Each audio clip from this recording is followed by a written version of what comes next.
through the first season of Stranger Things. We finally did it. Oh, you did? Yeah. Good. And he loved it. Of We course. actually, yeah. Come on, Lamont. Yeah. We actually semi-binged. Did you? We finished it in a week. So. Oh, nice. Okay. Hey, it's Mike Garofalo.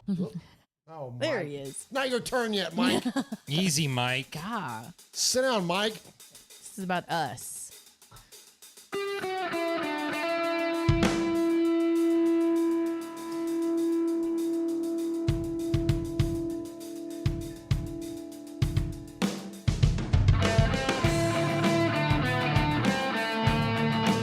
Hey, B-Al.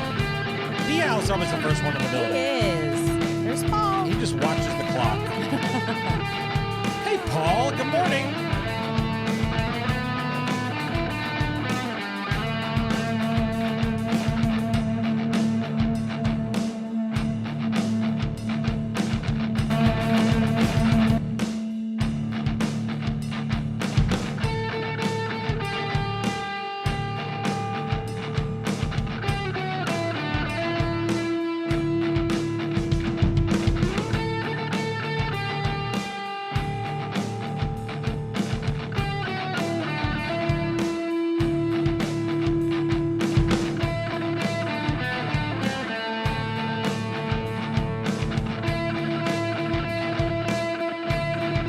Hey, Kevin the Raider nerd.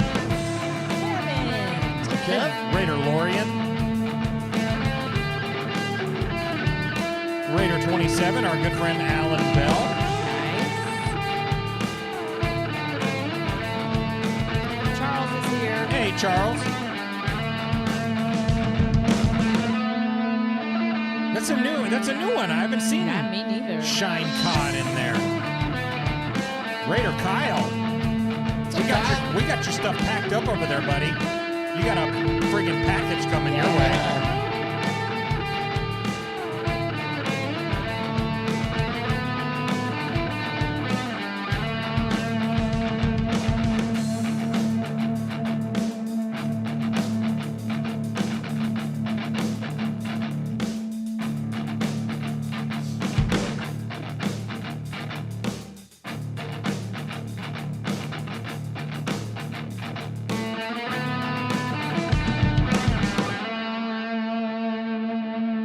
Here we go. It's episode number 339 of Raiders Fan Radio coming at you. What's up, guys? It's Richie Incognito, Las Vegas Raiders. I'm here at Raiders Fan Radio. Let's go, Raiders. Woo!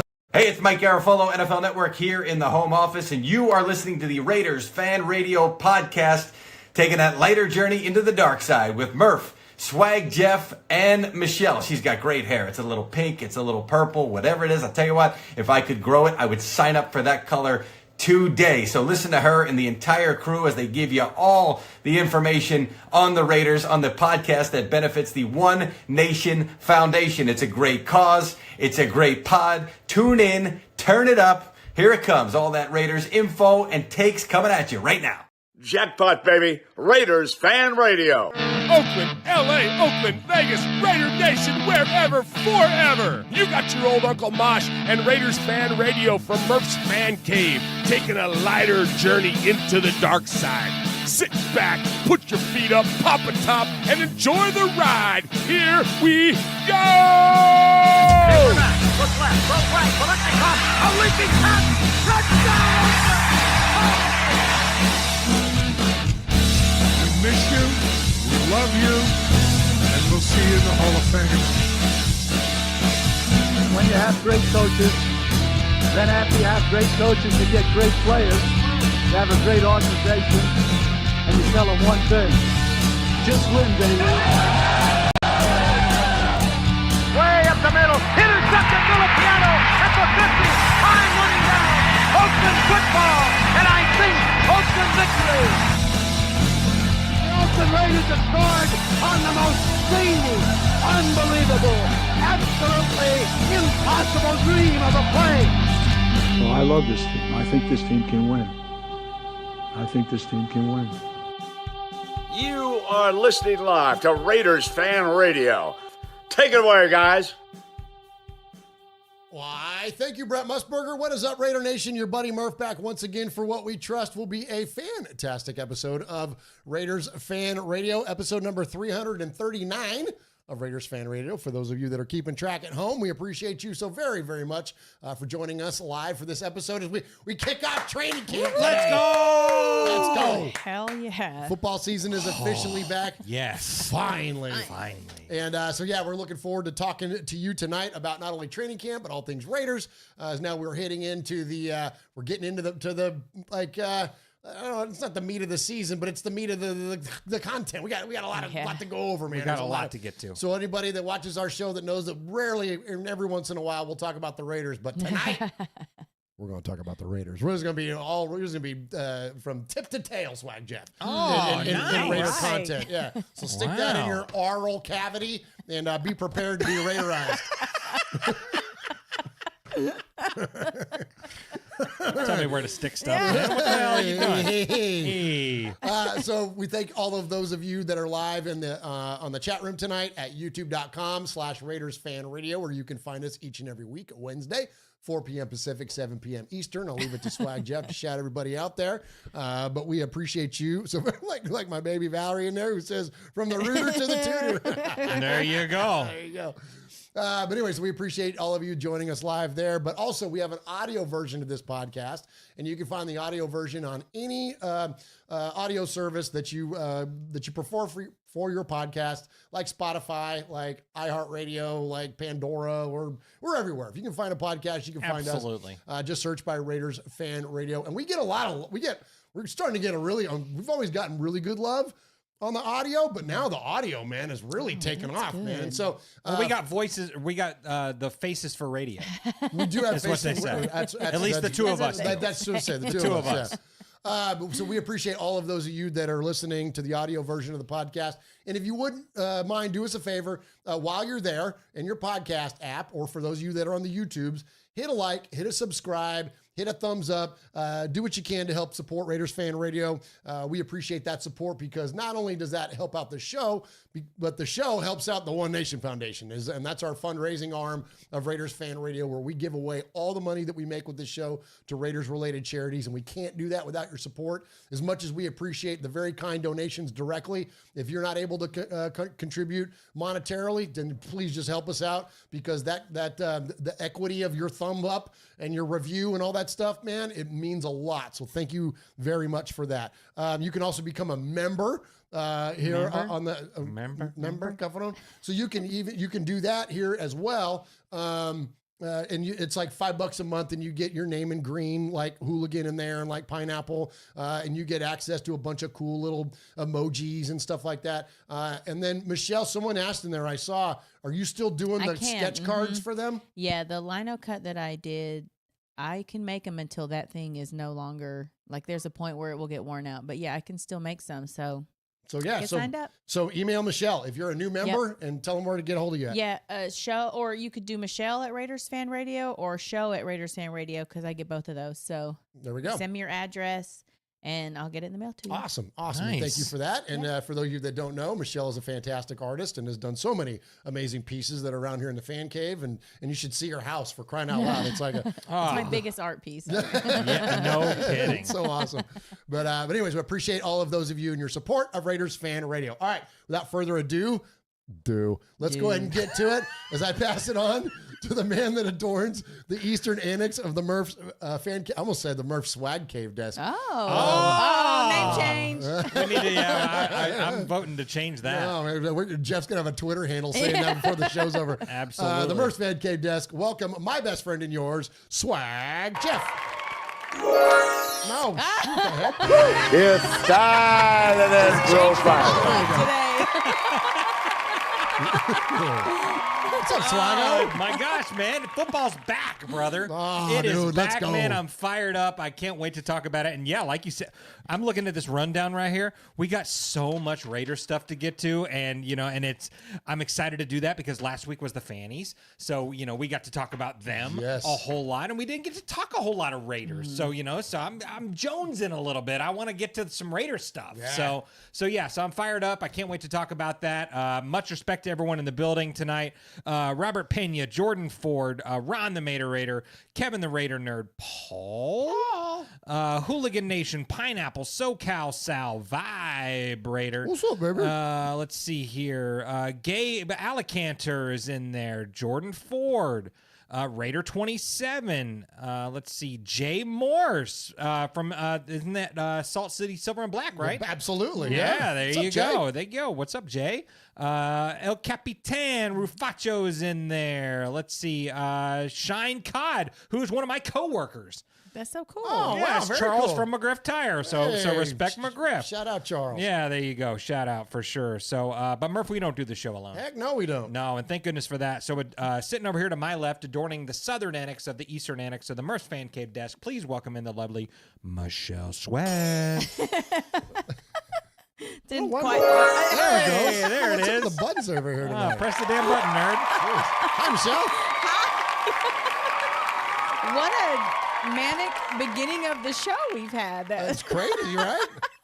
Jeez. That's how I like it like that. Well, That's It started off that's good. Yeah, we're doing good. We're doing good. I don't know. I great. don't know what's going on with the buttons. They really is. They're like the buttons are half in, half out. Thanks, Road. Thanks a lot. Gosh, canceled. I'm gonna write a strongly A worded strongly Twitter word- message. yeah. That's where yeah. you get them. That's where you get 'em, Listen, yeah. and get it fast. They'll respond quick if you do it in a Twitter. You got a lot of followers too. Yeah. Your words hold weight. They're heavy. Those are heavy words. I'm very thankful to be an powerful and influential member of Raiders fan media. Yes. Yes. And if you took that seriously, then we got to have a conversation. I hope somebody did. Hey, 'Cause they're gonna hit you up. Elon Bush in the chat says this just in: the Raiders just signed Alameda's own Keelan Doss. Again? Again? Yeah. I guess so. Well, we Welcome need to the practice squad. we brother. we need a new Or a receiver. camp body, anyways. Yeah, Yeah, we need a new camp body because R.I.P. to Michael Gallup. because Michael Oh, Gallup. that's Yeah, right. yeah. Yeah, Barely knew you. Raider in peace. Once a Raider, always a Raider.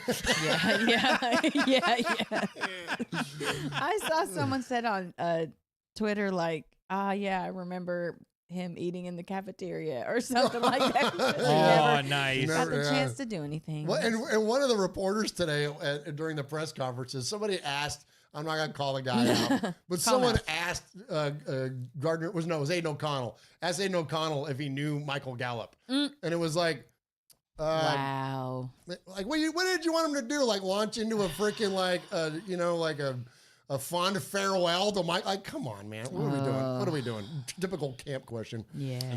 All right, but let's go ahead and turn it back over to my best friend in your swag, Jeff, because Jeff always takes something significant within Raider Nation, ties it back to the episode number, which tonight is 339. And also, we are doing a giveaway tonight. We're giving away another really amazing piece of Raiders memorabilia for one of the newer players. Yes. Which is what we haven't done one of these yet. Definitely, this is the first time we've done this player. Yes. And it's one of the first times, aside from maybe Michael Mayer, that we've done somebody that's like a first or second year guy. Yeah. So and Yeah. we're looking for it, and it's a great piece. I can't wait to show it to you here in a minute. Oh my gosh, absolutely. So yeah, so like Murph said, we take a significant moment within Raider Nation, relate it back to the episode number.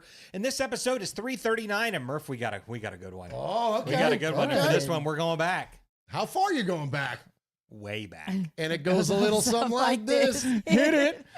So this one, we're going back to October 10th, 1976. It's the prime time Raiders, let's man. go, You know what man. I'm saying? Let's And go. we're going to be highlighting the best of the best. Kenny or Freddie? Kenny. Come on, do Kenny it. Stabler went 20 of 26 on that day and threw 3 touchdowns in a 27-17 victory over the Chargers in San Diego, raising the team's record to 4-1 on their way to the first world championship in Raiders history. And on that day, Kenny, the Snake Stabler, threw for 339 yards. That's a good one, Jeff. Respect to T-Hom for the assistance on that one, because he is the assistant to the assistant to the assistant of episode numbers here at Raiders Fan Radio. Absolutely. Good job there, T-Hom. Well, yeah. All right, we're going to give something away, or are you going to do contact info? Let's do slide it over there. Slide the camera over there. There it is. Yeah, There it for is. sure. Absolutely, man. So it's an absolute beaut, man. It's Zeus White over there. It's an amazing. It's a beaut, Clog. It's a beaut. Absolutely, it is, and it's a great signature. It's a great We were talking about that signature. before. Like, what a crisp, clean, and I love the away jerseys with the silver Sharpie. I do too, signature. man. Like, that's real. I mean, that's money, dude. Yeah, That's yeah, really, really yeah, cool. it pops. So. It pops, as the kids say, for sure. So every $10 donation tonight, so every $10 increment tonight, whether you donate $10, whether you donate 13 million, whatever that number is, you get that many poker chips per $10 increment. So we're raising money for the One Nation Foundation tonight. So get in the mix, man. It's all going to great causes. It's going to Blitnikoff. It's going to Raider Dad, all that good stuff. So can't thank you guys enough. We had some people before the show, Big Shane, Sean W., Max Snyder. They all donated great amounts before the show even started. So we started the show right at $200 right on the Let's go. nice. Thank you, right guys. on the nose, Thank man. You so much. So get in the mix for that thing, man. It's a beaut. And like I said, I don't see a whole lot of Zamir White signatures. You don't see a whole lot of those floating around. No, so, that's his old number too. and it's his old So number and that's stuff. So it's likely signed when he was a rook. Oh. You know what I mean? I'd imagine so. Yeah. 100%. We for did sure. get a super chat too. Did you see? I did. Yeah. Thank you, Yoshi. And that came from Yoshi? Yep. Thank you, Yoshi. Yep. 100%. All right. All right. So hey, Uncle Mosh, tell us where you can find us. Woo! Woo! Hey, Raider Nation, you got your old Uncle Mosh here with an updated contact info. So sit up, zip up, shut up, and pay attention. You can call us at 909-345-3346, or as Murf would say it, 909-345-3346. How about emailing me? You want to email me? Email me at show@RaidersFanRadio.com. Or what about reaching out to us on some of that social media stuff Swaggy likes? Try Facebook at Raiders Fan Radio Podcast, the Twit at Twitter at Raiders Fan Radio, Insta something, Instagram at Raiders Fan Radio, the TikTok at Raiders Fan Radio, or what about the Twitch? Some of you out there twitching. Anyway, Twitch at Raiders Fan Radio. Or if you don't like that, go to the YouTube. America, go to the YouTube. YouTube.com/Raiders Fan Radio. Oh my God, if that wasn't enough, go to your podcast provider and search Raiders Fan Radio. Holy crap, that was a lot.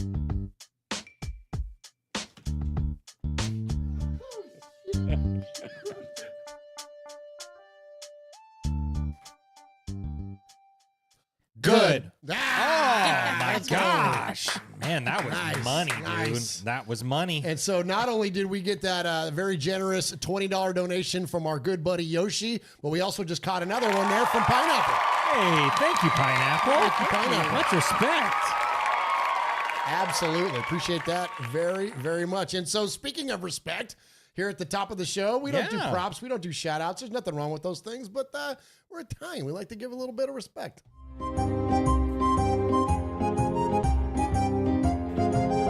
Murph, Swaggy J, Nation, it's time for a little respect.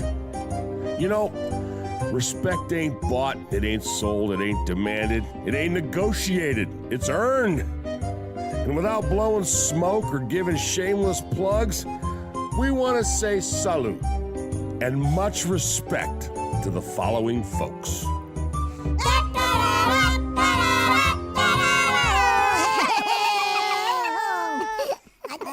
I think football started today. Let's go! Jeez. Got fired up on that one. All right, so here at the top of the show, like I said, we don't do props or shout outs. Nothing wrong with those things, but we're Italian, so we give some respect. Yeah, we do. This one came out of nowhere. It did. Oh. This one came out of nowhere. I was not planning on giving this guy respect tonight. Do you guys know who Jordan Schultz is? I do. He's like a regular with like Colin Cowherd and stuff. Oh, is he? Oh, I didn't know Yeah, that. he's I've on just Fox. seen him on the. I've seen him on the Twitter, And he's all over the Twitter, and he's got like a huge presence on Instagram and like all that. Okay. But he's like a sports reporter. I think Bleacher Report is where he's actually like hubbed at. But anyways, he's all over the national media. So this dude's been sending us clips on our Raiders Fan Radio Twitter, like sending them to like our direct messages, right? Of like clips of him talking about different Raiders stuff, whatever. And a lot of times there's stories that we already do anyways. So I haven't been answering them. I just kind of leave the guy on red because I don't watch Fox Sports 1. I didn't really know who he was. And then all of a sudden the other day, I'm coming across this clip, which I'm getting ready to play. And I'm like, that guy's name is really familiar. So I look back and it's this guy that's on with Jordan Schultz that's on with Colin Cowherd all the time. And the last one that he sent, he went, oh, by the way, I'm a big fan. And I'm like, no kidding. I'm like, of us? And he's like, yeah, you guys do a great show. So thank you, Jordan Schultz. Hello. Yeah, respect. Much respect, right? So Wow. I'm gonna play his clip for you. Cool. So this is Jordan Schultz on with Cowherd, who I'm gonna take a run at. Sorry, because we don't pull punches around here. I'm going to take a run at Cowherd later on because he said some dumbass shit. But when he has Jordan Schultz on there, you get pretty good Raider content. So here you go. If you ask anybody, and I asked quite a few guys last year in that locker room, what the difference was from Josh McDaniels to Antonio Pierce, night and day. And the fact that he just mentioned Crosby and Ted. Crosby and Adams, those were the two guys that vouched the most for Pierce. And that says everything I need to know about why they ultimately kept Antonio Pierce, made him from interim to head coach. Now, he has to win, and we talked about the deficiencies of quarterback potentially with Minshew or AOC. But, Colin, the Raiders finally feel, at least from a coaching standpoint, like a professional organization, and that's going to matter. Quickly, one conversation I had with Justin Tuck, who played with Pierce with the Giants, and he told me that he knew Pierce would be a successful head coach at the NFL level because of how he relates to players. He was always a natural leader. To your point, you got to have some X's and O's, but I think that at least matters. You can get a lot of those X's and O's from staff. All right, and then there's stupid Colin jumping in there. But what a night, like, that was a great clip. And I think and I loved hearing him say that because it's what we've been trying to promote as much as our dopey little show is able to. The idea that a lot of national media gave Antonio Pierce and the Raiders shit because of his lack of experience, whatever, all the reasons that people found to be a critic of AP. And we've been pounding the desk, screaming the idea that leadership, that equates to X's and O's. And when you already have the strongest candidate to be your head coach in the building, what's the point of going through all these other damn interviews and processes and all that? No, just give him the goddamn job and let him go do what he does best and watch the resume get built on the grass. That's 100%. Like, I don't understand how like so many people still now are like, well, because there's I'm going to get in the national media thing later, so I'm going to save you my big rants. But this idea that like that doesn't promote victories is the biggest crock of shit that's come out of national media as of late. So much respect to a guy like Jordan Schultz, who's willing to go on a very high profile national freaking sports talk show and promote the idea that AP is going to make a massive difference to this Raider football team and wins and losses on the year. Yeah, 100%. I couldn't agree more. All right, who do you got for respect? Couldn't agree more. Well, I've got a couple. All right. I've got a couple. So first, I want to respect a good friend of Raiders Fan Radio, the crew itself. I want to respect Akash Patel from Murfreesboro Wine and Spirits. Because they provide our drinks every single week. Well, I sure do. They sure do. So I had a conversation with much respect to High Noon. So High Noon, if you want to sponsor the show, this is where it would go. Delicious. Absolutely. But our guy Akash, who is the owner of Murfreesboro Wine and Spirits, he goes, "Hey, how do I become a sponsor of the show?" And I'm like, I mean, what do you got in mind? He goes, "Well, shout me out and then let's talk next week." I'm like, there you go. Okay. So Akash, Murfreesboro Wine and Spirits, if you're in the Middle Tennessee area for all of your adult beverage needs, check out Murfreesboro Wine and Spirits. Shameless plug bell. Ding. Salud. Yeah, salud, Akash. Much respect to you. And then I also want to give respect to a Fanny winner. Oh, yeah. To a Fanny winner. Okay. Yeah, 100%. He won the Summer of Swag Award this year, and that is our good friend, Raider27. That is Alan Bell. So Alan Bell sent us some photos, and I think Murph is going to show them on the screen right here because he has sent photos of what of his family, right? No, this isn't okay. This is in fact, I'm going to do these in reverse order. Okay. Alan Bell, who won that Max Crosby jersey, had it framed up. Oh my gosh, it looks great. So for those of you that are on the audio podcast, here's his little Raider corner he's got in this room. So there's the Max Crosby jersey framed up there. But he's also, here's a little bit closer shot of it. Look how good that thing is, man. That looks sharp. It's a solid frame job on that thing. He did really awesome on that. But then look at the plaque that he puts on the bottom of this thing. Look at that. Many thanks to Raiders Fan Radio and the One Nation Foundation. No way! Awesome. Isn't that freaking cool? Oh, that is amazing. Yeah. And then here's a picture of Alan Bell in his AP Solid shirt. selfie. Come on. In his AP shirt with the freaking jersey. That's how you do it. That That's is how you do perfect, it. man. Well done, Alan Bell. Yeah. Well done. That's I love a proud smile right Heck there. yeah, it is. And he's such a good guy, such a big supporter of us here at Raiders Fan Radio. 100%. I cannot appreciate him enough. And hey, listen, here's another shameless plug. If you want to get that AP shirt, or you want to get Michelle's I Want My RFR, or you want my Minshew Mania shirt that I'm wearing, you can get that all on our TeePublic site. You can just go into TeePublic and search Raiders Fan Radio, and it'll take you to our page. Oh, and by the way, and there was a guy, this is a pendejo alert, there was a guy on the YouTube that when the first time I wore this Minshew Mania shirt, he wrote a comment, and he said, I can't believe you guys made a shirt for a backup quarterback. Hey, I'm sorry. Are you allergic to fun? Oh my gosh! Dude, like, come on, man. And we're gonna talk about this later. He may not be your backup quarterback, but like, come on, man. Like, was that content creator that went to New Orleans? No. Oh, it's not him. No, okay. No. Could have been. But anyways, People with no sense of humor just it's like grind my gears. It's a fun sponge, you jackass. Jeez, man. Yeah. Let me live. I can't wait for you to not buy that shirt. I know, right? But, Then don't buy it. Like, what the hell? There you go. Move on to the next thing. Yeah, move on to the next thing.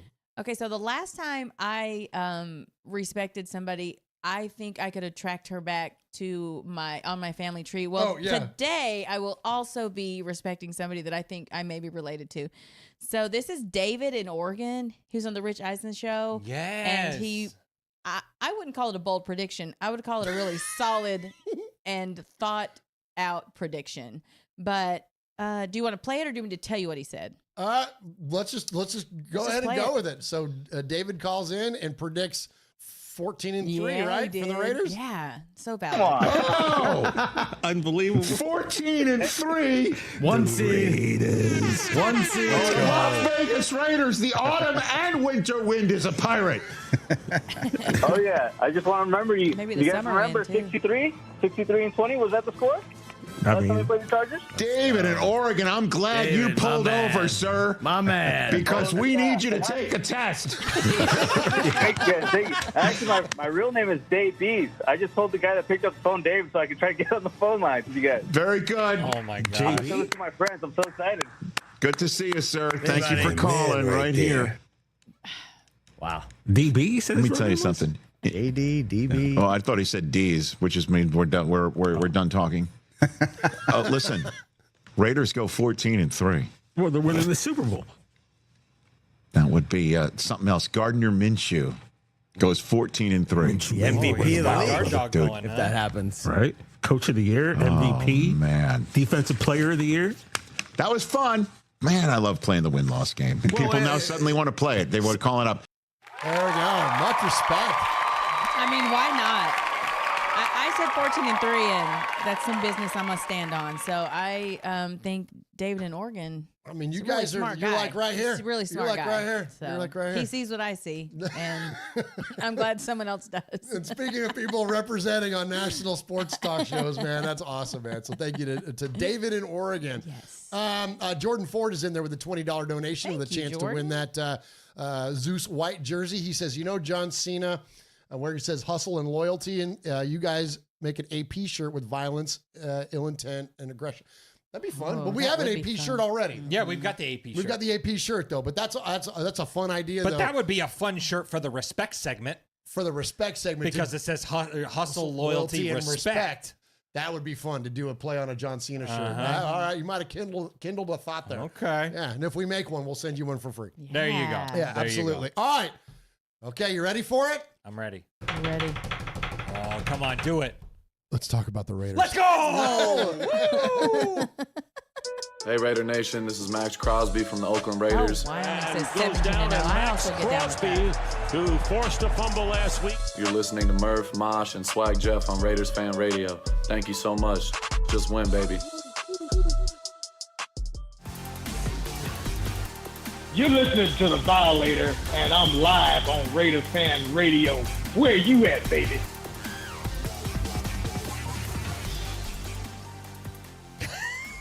Paul says, why? Why do we got to talk about the Raiders? It's been 2 weeks since we've done that. So much fun already. I know. Absolutely. All right. Well, and we're going to talk about other people talking about the Raiders, too. Well, yeah. So, listen, man, this guy's quickly moving up the list of jackass number one. So, I know once a Raider, always a Raider. But if you don't represent and you choose not to be a Raider anymore, choose. I'm not talking about you get traded away, Marcus Allen style or Kenny Stibb, whatever. But when you no longer claim the team and say things publicly like, I'm not a Raider, then you don't get the luxury of that umbrella anymore. No. Michael Gallup is more of a Raider to me than Randy Moss is, okay? And so here we've got Randy Moss, who's gone on with Kay Adams, who we love Kay. He's on there with Kay, and this whole stupid Devante Adams bullshit that's been going on, I think we've finally gotten past it because now that we're in camp, so I think we're finally past the rumor mill of this thing. But there's somebody as public and as high profile as Randy Moss out there encouraging Devante Adams to leave the Raiders to chase a ring. And listen to how he sets this thing up and describes why he thinks this is a good idea. Should he chase a ring, Randy? I don't see why he shouldn't. I really don't see why he should not chase a ring. I think that he's made all his money. He's made enough money. I don't say all of his money. He's made enough money. So I think for him to chase a ring, I mean, I chased one. A lot of players chase rings when they have, been let go of their organization. When I let go of Minnesota Vikings, I didn't know what I was going to do or where I was going to go. And then I had an opportunity to go play for the Patriots. So I think for me, to go back to your question, the advice for him. Skips right over his Raider career, by the way.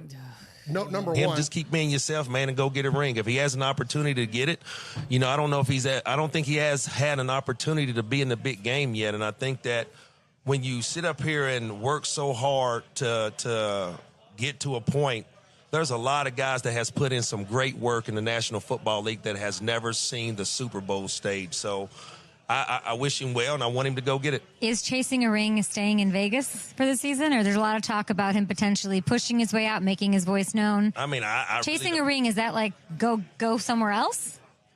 I mean, I don't know if the Raiders, hell, they're in the same division with the Kansas City Chiefs, so I don't see a ring in their near future. So if he needs to chase a ring and get out of there, what would he look like back with Aaron Rodgers? What would that look like? Now, Randy, this is the drama that's been going on. I've been saying it for a long time. Okay. I would like the Jets, if they're going to go all in with a 40-year-old, one of the greatest quarterbacks ever, really go all in. Okay, I can't listen to this anymore. Yeah. Okay, but all right, so here I'm going to leave it to you guys to jump in here, but I'll just give you my one big takeaway in there, other than the fact that, like I said, he doesn't claim the Raiders at all. And I think the idea that skirting the best competition as a potential path to success is the biggest pansy-ass bullshitty thing.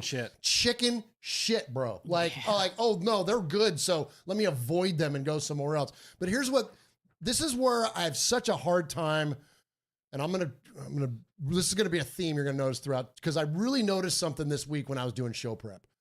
The national media, so many times, truly has no idea what they're talking about when it comes to the Raiders. And sometimes have no idea what they're talking about when it comes to football in general. You heard Randy say there, I don't think he ever had a chance to play in the big game. Now, there's a way to take that, which is, well, Devante's never been in the Super Bowl. But the idea that he's not been set up with a path to success prior to his arrival in Las Vegas is the biggest bullshitty, most cited comment And this is how uninformed a guy. I don't care that you were a great wide receiver. I don't care that you played however many years in the league. You got to know your shit. If you're going to go on and spout off some shit, you better know your shit. So here's what it looked like in Devante Adams' career in Green Bay. You ready for this? Yeah. The guy that never had a chance, except they were first in 2014 in the NFC North and lost in the NFC Championship. And his quarterback got the MVP. You think that was set up for success? How about the next year, 2015? They finished 10-6 and lost in the divisional playoffs.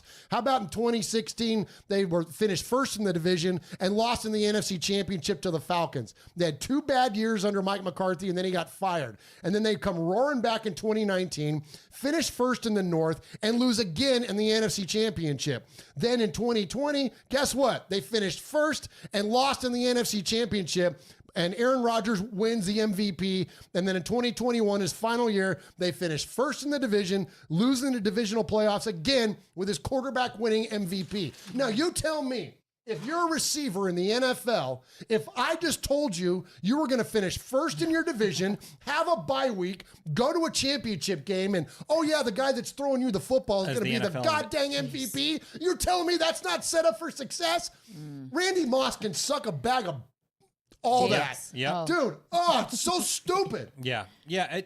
Now he went to go chase rings. Did he ever actually get one? No, hell no, That's he what didn't. That's what I'm saying. He chased like a some bitch and he lost. 100%. To the Giants and Antonio Pierce. There you go. Come on, AP. Come on, AP. Yeah, I don't understand that concept. He doesn't get it. He just doesn't get what it means to be a Raider. I mean, at all. You know, freaking Devante Adams grew up rooting for this team. He wants to be here. And this overhyped of Aaron Rodgers, I understand. I love me some Aaron Rodgers. Aaron Rodgers is great.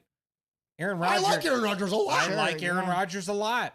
Aaron Rodgers is not coming back to be an MVP. It's not going to be MVP Aaron Rodgers. I think 37 or 8 or 9. He's 39 probably. And coming off an ACL. Coming off of a friggin' Achilles. Oh, Achilles, excuse me. Yeah. My gosh. I mean, one of the hardest things to come back from. You know what I mean? He'll be great. He'll be great. He ain't winning MVP. He ain't winning MVP. I don't think he's going to pass for 3,500 yards. Yeah. Oh. You know what I mean? Yeah. Here's the difference between Randy Moss and, well, first I'll say Randy Moss doesn't want to be claimed as a Raider. Good, because we don't claim you as a Raider. So that we can settle that you're not a Raider. But the difference between Devante Adams and Randy Moss is me. And I think Devante Adams is loyalty to the team that I'm on. I'm not just going to leave y'all in the lurch and go chase a ring, which I get it. The Super Bowl is the goal. Winning a ring is the goal. But how much greater to help the team that you grew up rooting for, to help them get to that ring. Like, there's something to be said for the loyalty of not just, and like you said, Randy Moss didn't even succeed. So why the hell are you the one trying to tell someone else to go chase a ring when you tried that and that didn't work for you? Like, just what a ignorant thing to say, just such a selfish thing to, and I get it. But it's more than just you. It's about the team. It's not just about you and what your goals are. Absolutely. And to think that and people don't take into account the idea that look like these, and I understand that they're doing their job and they're very fluid and they don't have a lot of control over things. But when you get to be a Devante Adams and you are settled, you are wealthy, you are on the West Coast, or pretty freaking close to it, where you're from, like raising a family out there. Yeah. You think you just get, I mean, we saw his family, the adorable kids on the receiver thing. Think you're just going to uproot or just choose to be like, or just leave your family and I'm going to go live in New York for a while. Like, I'm telling you, man, I think it's the only way, and shout out Mo Moten and Scott Gilbranson, because they were the first ones to say this, and I agree with them. The only way that I see any of this coming to fruition is if the season is a colossal failure by the time we get to the trade deadline. But I don't think there's any world where the Raiders are 2-6 at the trade deadline. Yeah. It's a virtual impossibility, I think. And if it is, then fire all them suckers and trade Devante Adams. Then 100%. you know what I'm saying? Then it's a worthy colossal it's worthy of drastic action if that's what this season, if we're getting. I'm not talking about being 500. I'm not talking about, like, you know what I mean? Like, I'm talking about if it's a failure to the point where Devante Adams wants out, well, then, you know what I mean? Ain't nobody need to be sticking around then at that point. No. I'm honestly sick of hearing Randy Moss talk about the Raiders, though, because it's like, don't even ask him questions about the Raiders, because it's never going to be anything. That's never going to be. He's so skewed in every opinion he has. Like, why are we asking him anything about the Raiders? That's a good point. All right, next up. So speaking of Kay Adams, she also had Brian Hoyer on there. And and at first I was like, Brian Hoyer? I'm like, well, you know, okay. But I thought he had some pretty good input here. So let's check in back with Kay Adams and hear what Brian Hoyer had to say on the show. Who's his quarterback going into the season, in your opinion? You saw Aiden up close and personal. I would go with Aiden. Look, like you said, I backed up and mentored Mac Jones as a rookie. Aiden O'Connell, you know, for being thrown into the situation that he was thrown into. I remember sitting there at the end of the season, and he was kind of just shaking his head, and he thought, like, you know, I never even thought I'd play one snap, you know, with Jimmy being the starter, you being the backup. And so with what he was thrust into, the progress he made, and I think Gardner Minshew's a great quarterback, but I think Aiden did something in those 8 weeks where he earned the respect of a lot of those players, offensive and defensive players. So, you know, I think you got to let him battle it out, but at some point you got to make a decision. And for me, with my personal connection to Aiden, you know, I think until he proves he can't do it, I think you go with him. That's a vote of confidence for Aiden O'Connell. All right. So all along, Jeff, and we're going to talk more about this when we get to Gardner at the end, but I think that a lot of us have been really leaning into the idea that this is AOC's job to lose. I think that there's some holes getting punched in that theory a little bit, and we'll talk about what those theories are later on in the show. But I can appreciate what Hoyer's trying to say, but he's not there now.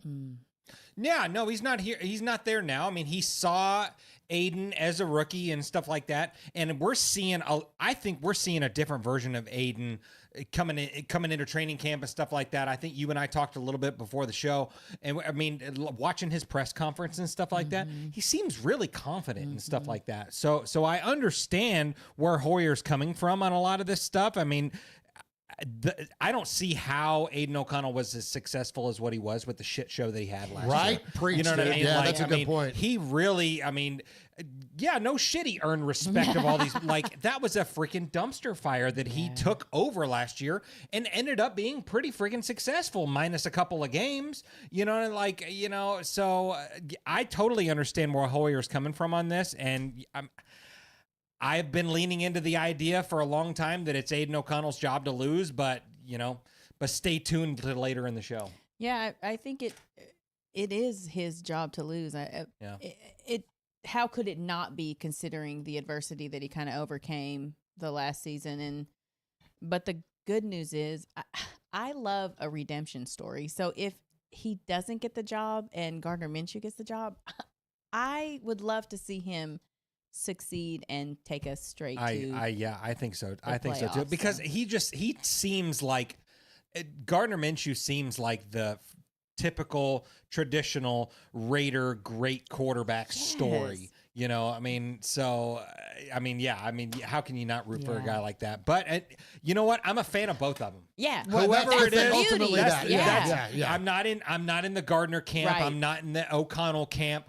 I'm on the Raider camp. Yeah, who's the best? Who's the best? Who's gonna bring us to victory? Yep. Just win, baby. Put him out there. The only reason that I would lean a little bit towards Minshew is he's a way better soundbite. So for a guy that has to put together a show, I can listen. I've got a few Minshew clips coming up, man. He's a friggin' blast to listen to talk, man. The guy's hilarious. All right, next up, so back to the Rich Eisen show here, Michelle. Oh, I love him. Okay, and so we're gonna go to you first. Okay. React to this, and this is Rich. Okay. Naming his top 5 sleeper teams in the NFL in 2024. And check out who he starts off with at number 5. I am picking a sleeper team. I like it. Number 5 on this list, I like the Las Vegas Raiders to be a sleeper team. The Raiders. Nobody's thinking about it. Right now, Aiden O'Connell, by the way, if you look up the Raiders depth chart, he's 1 over Gardner Minshew. I kind of have a feeling that's going to flip. Look at this guy. Look at him showing up and taking these pictures. They gave him a lot of guaranteed money to not be the backup. Look at him taking these pictures in his first official Raiders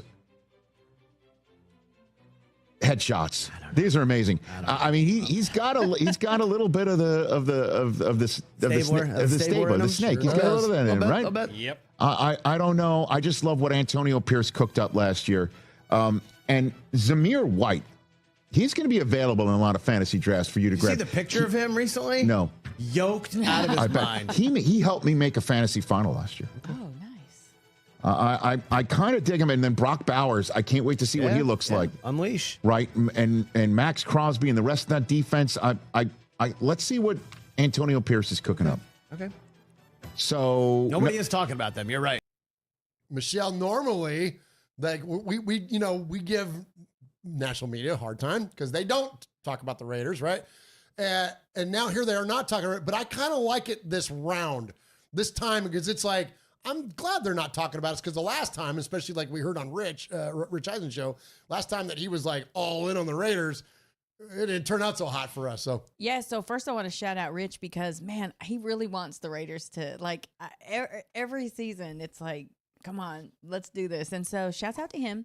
And I think he's right though about Gardner. Like, he's just got this vibe that he's made to be a Raider. Like, it's like the perfect puzzle piece for a Raiders quarterback to be a guy like Gardner Minshew. I mean, no offense to Aiden O'Connell, because he's cool and he's kind and sweet and all of those things, but there's something about Gardner that's about like, Minshew. Yeah. He's a Raider. He is a Raider. Well, and I think who was it in there? Oh, Jordan Ford in there in the chat room says he's a whole ass vibe. Period. You know what I mean? And I think so too. But I love that. I'm glad Rich picked the Raiders, because I think that it's multi-layered too, Jeff. It's not just quarterback, right? We're talking about if the Raiders, like in what's our guy in Oregon when he predicted the Raiders would win 14 games? David in Oregon. All right. Then their comments were, oh, well, then that means you're going to have Defensive Player of the Year. That means you're going to have potential league MVP. You're going to have Coach of the Year. You're going to have and like those things are there before we figure out the quarterback. And I think the quarterback thing is already figured out.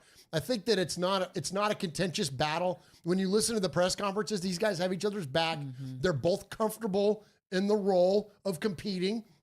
That neither one of them is entering into this with thinking they've got it on lock. It's a very comfortable thing. So I don't think that it's going to be a difficult situation for the Raiders to figure this thing. Well, actually, I take that back. It will be difficult to figure it out, but for the best of reasons, right? So then you look at the amount of talent on this offense. Right. When you're starting off with guys like, and we're going to talk more about tight ends and all that kind of stuff later on. But you look about the amount of talent, the depth of talent that we have, and then you go to our defense and like, oh yeah, we're probably going to plug in another veteran, corner and the Raiders are a sleeper this year. Yeah. Like they really, truly are, but not just because of what one of these quarterbacks might break out, 100%. But because of all the other 52 guys and what we got going on. 100%. Well, I mean, I don't see how more media isn't talking about this, because there's so many unknown I feel like reporting on the Raiders right now would be more fun than reporting on anybody else, because there's so many what ifs. There's so many questions. There's so many what's going to happen. Yeah. Like, you've got the Antonio Pierce story. He's taken over from interim as full-time, former player's coach, all that kind of stuff. What's he going to do? Luke Getsy, what's he going to do with a quarterback that actually knows how to study an effing playbook? You know what I mean? What's going to happen with the quarterback situation? Gardner Minshew versus Aiden O'Connell. What's this defense going to look like coming off of an absolutely incredible second half of the season? All that stuff. Zeus White at the finishing up the 100%. Josh Jacobs is gone. What's Zeus White going to do? What's this running back room going to look like? There's so many freaking question marks, but I mean, and I think all of them are going to come out on a positive side, but for dumbasses like Coward and all this stuff talking shit, and we're going to get to that in just a minute. Like, I just don't understand why this isn't more intriguing. Let's dig in on this. Like, could the Raiders dethrone the Chiefs? And who was it that just said, was that Coward that said, well, he's in the, or no, it was Randy Moss. Said, well, he's in the same division as the Chiefs. the Raiders have always been the ones to take down the Chiefs. It's never been anybody else. It's not been the Broncos. It's not been the Chargers. It's always been us to dethrone the Chiefs. So, I don't see why more people aren't talking about it. Honestly, and not that I want to go back to the running backs thing, but what a bitch ass thing to say. Like, oh, the best team, run from them because we can't. It's like, what a weak position to take. Like, oh, you shouldn't stay and try to fight them because they're the best. Like, that's the weakest shit I've ever heard. But he's a weak ass mother effer. You know what I mean? Like, that's exactly what he did because he ran away from Brett Favre and all those freaking guys. Okay, come on, you pansy. Goodbye. Like, it is weird though. Go ahead. No, I was gonna say, don't you want to beat the best? Like, I mean, you look at. I want to beat them at their best. When you look at the Raiders of the '70s, we look at the teams that we had to deal with. The undefeated Miami Dolphins, the 4-time Super Bowl winning Pittsburgh Steelers. Oh yeah, by the way, you got the Chiefs, your arch rival in your own division. You got even the Patriots back then were a Super Bowl team. Like, you talk to the old timers like Villapiano and those guys. Like, they were dealing with some of the best teams in the history of the sport. Yep. And so when they finally got by the Steelers in '76, it was one of the most well-earned victories for the Raiders in the history of this organization. You don't ever get that by playing in the NFC South where you can win the division at 9-8. Yeah. That idea of, like, if you're a competitor, You think Kenny I'm not running from effing Patrick Mahomes. I want to get in his face. Right. You think after Kenny Stabler lost his 3rd AFC championship to the friggin' Steelers or whatever, he decided he wanted to go play for somewhere else? Yeah. No. Yeah. No. Hey, Al, can you send me to freaking, Send Atlanta? me to the NFC. Yeah. So I don't have to play the Steelers. That's so Get stupid. out of here, dude. Weak. That's so weak. It's such a weak ass mentality. It's embarrassing. Bitch. And so I told you guys, we talked a little bit about how well the Raiders are positioned in multiple spots, right? Around the offense, but then defense too. This came out. I love this Warren Sharp guy. I'm all about this Warren Sharp on Twitter, man. He's got some great stats coming out, and he breaks everything down. Like, data doesn't measure heart, so I struggle a lot of times with PFF grades and shit like that. But he's got some great logic to his data. So I want to give him props. And here's one of the ones that he's come out with. These are the best front sevens in 2024. And y'all remember we talked about that long ago about how the Raiders have the potential to this year have one of the best front sevens we've seen in a long time. Absolutely. Yeah. He's got us 11 in the whole league. Okay. As far as a front seven goes. And I think that's probably a little low because I think that we're going to see an impact from a rookie like Tommy Eichenberg. I think we're going to see Devon Diablo continue to be better. Bob Spillane's going to do what Bob Spillane's going to do. Like, I think that this is probably a little underrated. And then you added Malcolm Kuntz, who, again, another guy, finished very strong at the end of the year, right? So I think this could be a little low. But listen to the teams that are ahead of us, right? The Browns, the Niners, the Steelers, the Jets, the Lions, the Jaguars, Ravens, Packers, Chiefs, and Colts. So outside of the Colts and maybe the Jaguars, these are freaking... Those are playoff teams. Those are deep playoff teams, if not Super Bowl contenders. Sure. Right. I mean, maybe the Browns will see what Deshaun Watson does, but I mean, dang. I mean, it's strong as hell, man. Have that level of a front seven. Yeah. So we'll see. All right. We have been talking about Colin Cowherd. Let's go ahead and get to this. Listen to this horse shit. And we're going to listen to the whole thing, and it's not going to be pleasant. We're not going to like it. Sometimes you got to just embrace the shit because it's the shit, but then we can figure out what Raiders. to do with We've been doing that shit forever. You know what I mean? That's built for that's this. damn true. Play that shit. But all right, buckle in. The Raiders are that carnival that shows up and they host it in your high school parking lot. And one of the carnies says before you get on the tilt-o-whirl, I wouldn't sit in that chair. We've had some problems with it. Raider fans are so odd and delusional. They get very angry because they're all over the country. And they're always asking you, how do you think the Raiders will do this year? I don't know. They're in a division with Andy Reid, Sean Payton, and Jim Harbaugh, Patrick Mahomes, Justin Herbert, and a very promising rookie named Bo Nix with 61 college starts. And the Raiders have a defensive head coach who has $28 million in financial debt because of car dealerships. Has nothing Why to do would with you anything, bring you that jackass. He's an interim coach, a former player who's never been a full-time head coach. And again, Andy Reid twice a year, Sean Payton twice a year, Jim Harbaugh twice a year, Mahomes, Justin Herbert, and potentially a really good college quarterback turning pro, Bo Nix. I don't like the Raiders. They've been over 500 so much, why don't you marry him? 2 times in 21 years. The ownership is poor. The division's good. Their quarterback's a journeyman. I don't think it's good. Okay, I got a lot. First off, double F that guy. I'm insulted. I don't often get insulted by what someone in a public figure says. But when he makes a run at, there's a couple things here that really reveal character. He took a run at Raiders fans. Mm-hmm. Yeah.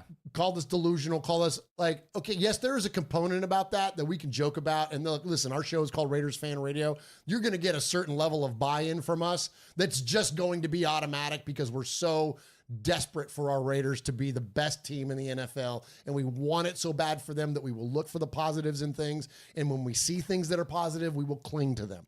I get that. But to absolutely put down an entire fan base for that reason makes you hit the let's button. say it, earmuffs, kids. It makes you a fucking asshole. And then to bring up something about someone's personal life and their personal finances makes you a fucking asshole. This whole idea of that you feel that because you have a microphone and a pulpit that it's okay for you to target people like that, and you absolutely have no idea what you're talking about. And this is what I was alluding to earlier. The people in the national media that think they have an idea of what's going on with the Raiders, you don't, because you don't pay attention to it like we do. We may be 3 dopey fans in a bonus room doing a podcast, but we are dug in on this shit 24/7. Jeff was giving me jokingly a time earlier tonight because of how much I'm on damn Twitter. I live on freaking Twitter because I'm combing for every nugget of Raiders information that I can possibly get. And this whole idea that the national media, you want to shit on, and that's another thing. And then they shit on what we do because of the passion in which we have. Screw all the way off. These legacy media people that are feeding you this bullshit, Raider Nation, reject it. Don't embrace it. Don't listen to it. And anybody that's on YouTube that's also doing that bullshit, that thinks that they've got an inside track and like you're going to get Devante Adams news before anybody else would, Adam Schefter or something. Don't pay attention to that shit either. Don't buy into the clicks. Don't give this thing energy. I'm already giving it a lot of energy right now, but it's we're starting the season. It's not preseason anymore. After this, we're done talking about it. I'm not going to ever feature any more of these clips. I don't want to give highlight to it. I don't want to draw attention to it, but I think it's some scumbag ass shit that you can take a run at a fan base, take a run at someone's personal life because of what they do for a living, which is coach in the NFL. Screw Colin Cowherd. Screw anybody that takes these tactics. Don't give it any attention, Raider Nation. I think we got to be done with this shit, Michelle. I'm not kidding. I am speechless go at the fans, sure, whatever. It pisses me off for sure. But to bring up any kind of personal information that has absolutely nothing to do with how well he can coach a football team, and then to say Harbaugh, Peyton, and who's the other one? Oh, Andy Reid. Yeah. And then say, and their coach has these financial What was the point of that? What were you trying to accomplish with that? What a shit human to do that. Like, what was the argument? What was the opinion? What, aside from the fact that you wanted to highlight somebody's personal information, like, let's dig into your information. Let's dig into the other 3 coaches. Like, why weren't we divulging really personal information about them? Like, what a shitty thing to do. What a terrible thing to do. I never liked Colin Cowherd. I really never did. But boy, that's crossing a big line. Yeah, that's a huge line. It's crossing a line. You guys have said literally everything that I would say as well. I guess if I were Colin Cowherd, I would say you better hope that the Raiders suck, because when we don't, we're coming for your ass. Yeah, and don't compliment us and when we are. Yeah, I don't want to hear your gratitude or saying, "Oh my God," yeah, calling us a carnival ride in a freaking high school parking lot. Like F all the way off. You're a piece of shit. No one likes you. F you, Colin Coward, and we're moving on. Oh God. Oh, I started getting red faced there. Hi, Easy. this is AJ Cole from the Las Vegas Raiders, and you're listening to Murf, Mosh, and Swag Jeff on Raiders Fan Radio. Just win, baby.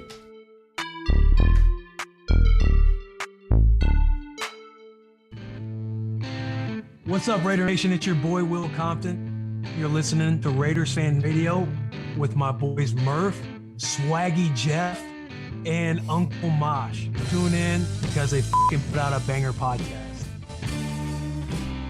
Yeah, Gary Graham in there says you don't hear him talking about Reed's family and his kids. Yeah, I know. See, that's what I'm talking. Like, to bring up personal attacks, man. That's just like, man. That's chicken shit. It's such bad form, man. It's bad so form. bad. It's so bad. And like, have a little more responsibility with your platform.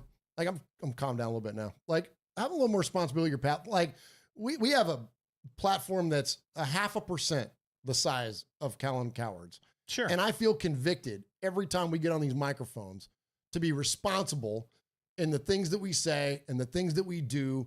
And yes, we like to have fun and we're irreverent. We don't take ourselves too seriously, but I'm always hyper conscious of the idea that we're communicating to an audience. And so to have the arrogance that you feel comfortable enough to communicate that type of an opinion is such a reveal of a shit character, Jeff. That blows me. It just blows me away. And I know we were going to move on, but I just thought it's the last bit about it. But 100%. But you know what I'm saying? Like, I feel like with that level of an audience, you should be so much more responsible on it. You know, and I was just telling Jeff, Michelle, while you're gone, that like, even for our minute audience compared, like, I feel such a convicted responsibility to the words that come out of all of our mouths and the things that we do and say on this show. And while being irreverent and all that other stuff, still like having a courtesy of who we're talking to. And that just is so blatantly arrogant, man. Yeah. You know, I think that, you know, and it feels like a personal attack. Yeah, when you hear stuff like that, it was. You know, I feel like you could insert my name in there, and because I feel like he was talking to me. Yeah, you know what I mean. And so, you know, the responsibility that we have with 3 knuckleheads in a bonus room where we do have a small platform or whatever. Like, I feel like I want to protect all these people. I want to protect the people in the chat. I want to be like, hey, asshole, like, ease up on that stuff. Like, you know, like, I feel like I want to protect all my people because he's down on our people. That's a great call. You know, because I am floored by the financial, like, you name the other 3 coaches. Why not say, and then you have a coach who's never coached before? Like, that would make more sense because you've got 3 coaches that have winning histories, and then you have a coach that hasn't. But you, instead of saying a coach who's never coached before, never taken a team to the playoffs, you know, you can say all these things. That's a fair that would have been a criticism. fair criticism. But to go to that, I'm floored. He should. I know he won't be, but man, he should be held responsible for that. Other creators should be up in arms that was his choice. That was his default. That was his one thing to describe Antonio Pierce. What a wild, oof, boy. Yeah.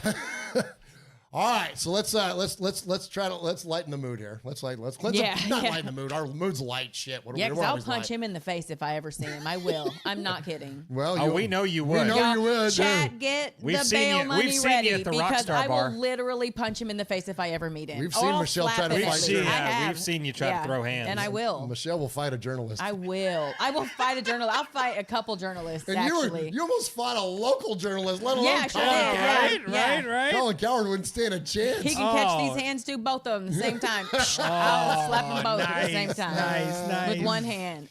I can't believe that.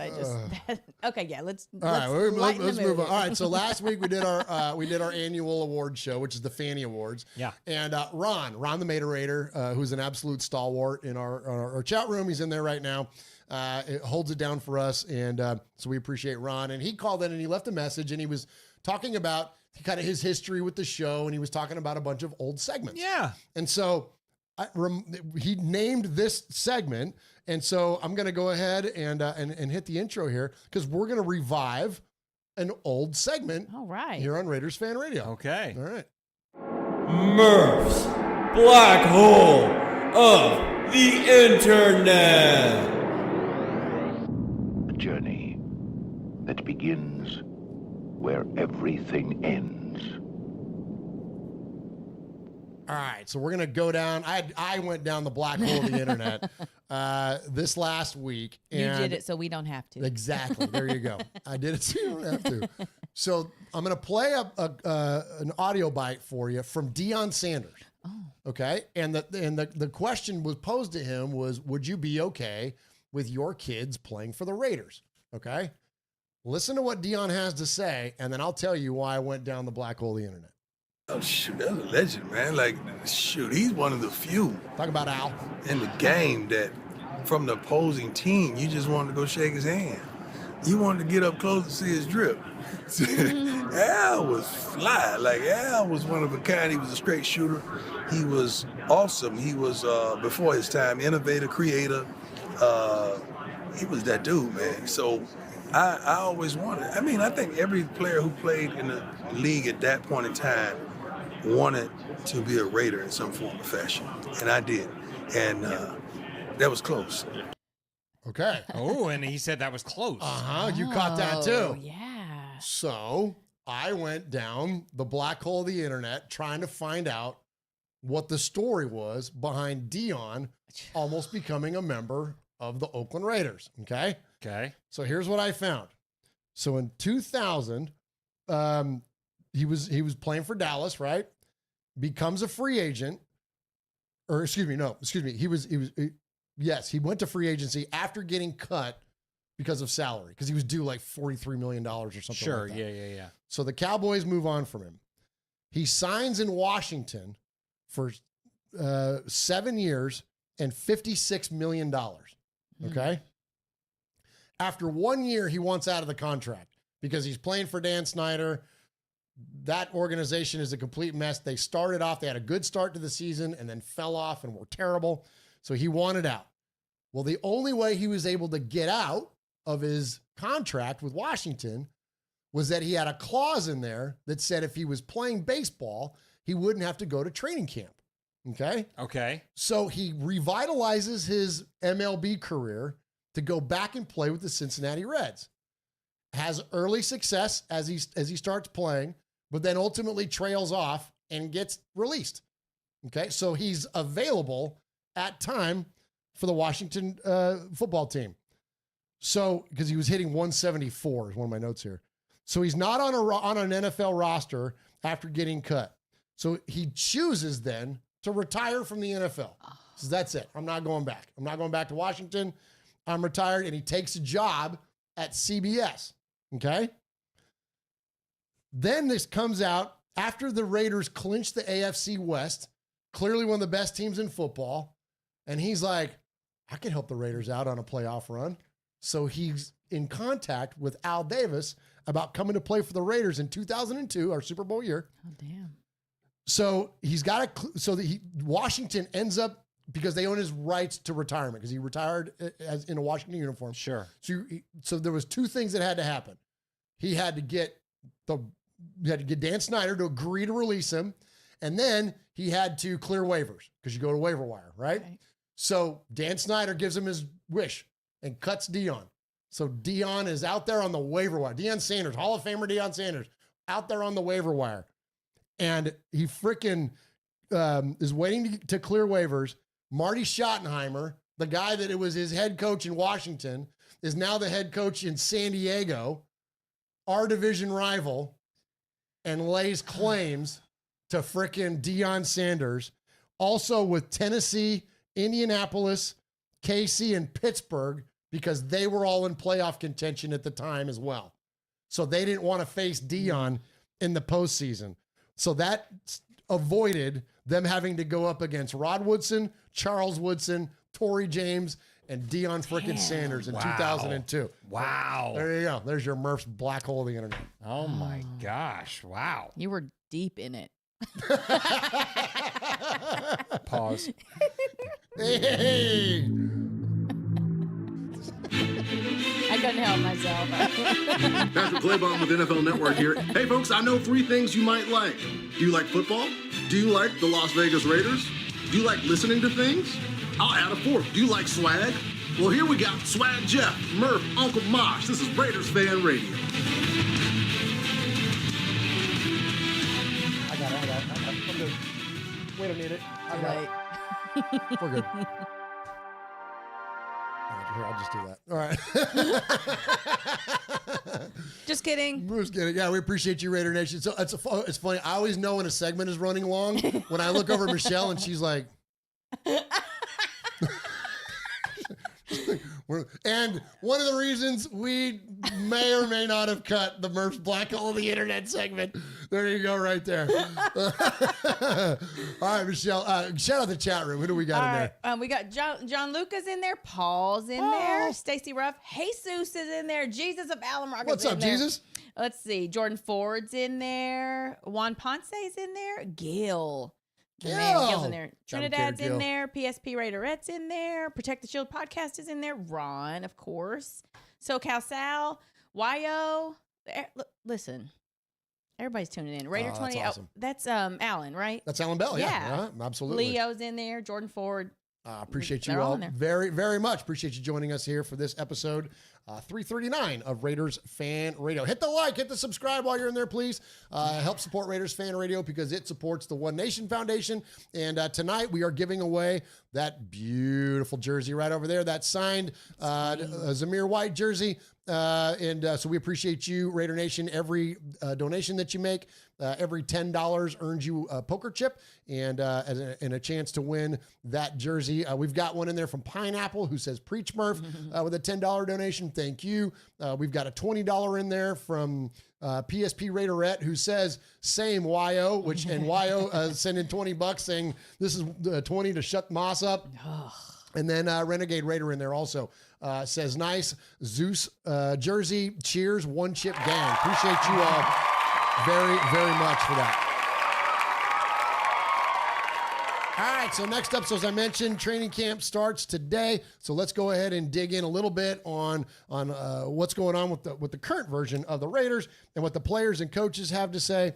First off, I pulled a clip from the Receiver Show. This is Devante Adams on the Receiver Show, and I really liked this clip because I heard a comment not long ago on Michelle and I are big fans of the Smartless podcast, and one of the hosts on there, Sean Hayes, said that he's been recently watching a lot of football, and he says that he had this realization of, well, that these guys are actually doing a lot more than just playing in the game on Sunday. And so it made me think about this clip from Receiver, which Devante is out here talking about the workload. And I think this is something really important for us to remember is that, we watch games on Sunday and we celebrate the history of the team and we stay so invested in the Raiders week in, week out. But I think that it's easy for us, even for those of us and anybody that's watching or in the chat room or listening. You guys are diehard Raider fans. You know this. You know what the level of commitment is for these players and coaches. But I think that it's important to really sometimes pause once in a while and acknowledge it. It's such a massive time sink. And these dudes are juggling families and moves and all the things that they're having to do. And so let's check in with Devante as he talks about the workload of playing in the NFL. The fans definitely think we just show up on Sunday and just play the games and maybe talk a little bit about plays, but it's actually pretty complex, man. Obviously, Sunday is game day. Let's go. Monday is come in the mornings, get a workout in. Then we have the film and watch all the tape of the game. Talking about explosive games. And then Tuesday's a player day off. Daddy. And Wednesdays is one of our first workload days. We got meetings, walkthroughs, then we got more meetings, then we go out to practice, come back, and more meetings after. I got media. We just got to stay aggressive as coaches and as players. Cool. Thursday is real similar. Friday's a little shorter. We got body work getting done. Big deep breath. Let go. Saturday, we come in the morning, do a meeting, then we have a walkthrough. We off, then we got to go back. I got my captain's meeting at 6:30, another offensive meeting, and another walkthrough at night. And then started back over Sunday game, and then Monday, get back at it, watch some more tape. All right, there it is. So it's such a great clip. It just highlights Michelle to me, and especially I love it that he gets into the family aspect of it there. It's the level of the commitment that these guys have and the level of preparation. That's the part that, like, it's bananas how much film they watch and how much studying they're doing, and it's just crazy the level of commitment. Yeah, and I think so many people are like, oh, they get paid millions, so, you know, and I get it. Yeah, they do get paid millions, but that doesn't mean that they don't want to be with their families, that they don't, you know, how many times...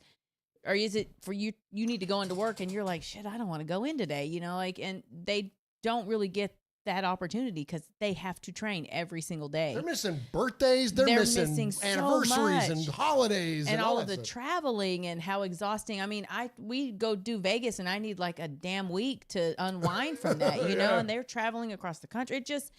It is, and watching that receiver or any show that shows, how hard even the games are, you know, like when you see him getting hit and then slammed into the ground, and you know, like you can hear the pain in that, and you got to recover from that, you know, and it is so much more, I think, than just playing a game. And it is a game, but man, there's a whole lot that goes in it before you even see the game. Absolutely. I love mic'd ups. Yeah, that's me one too, of the things because you get to, man, you hear it.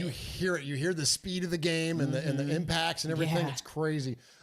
Jeff, we've got a shit ton of donations coming in, so I'm going to go and shout those out real quick. Dead Mike in there sends in a couple of bucks. Thank you very much, Dead Mike. We appreciate you. He just says, "Caca, I say." I think that was what we were talking about. Had to have been. We were talking about Colin Coward. Appreciate you, Dead Mike. Also in there, Fabricator Gil. Hey. Dropping a 50 on us. He says, I missed the Fannies, damn it. Well, we appreciate you. You didn't miss this show, and we appreciate you so very, very much. Fabricator Gil, look forward to seeing you very soon as we meet up. Like a month from today. Our good friend Gil. We appreciate you very much and your very kind donation. Also, a $20 donation there from Trinidad. Thank you, Trin. Says training camp is here. Absolutely, my man.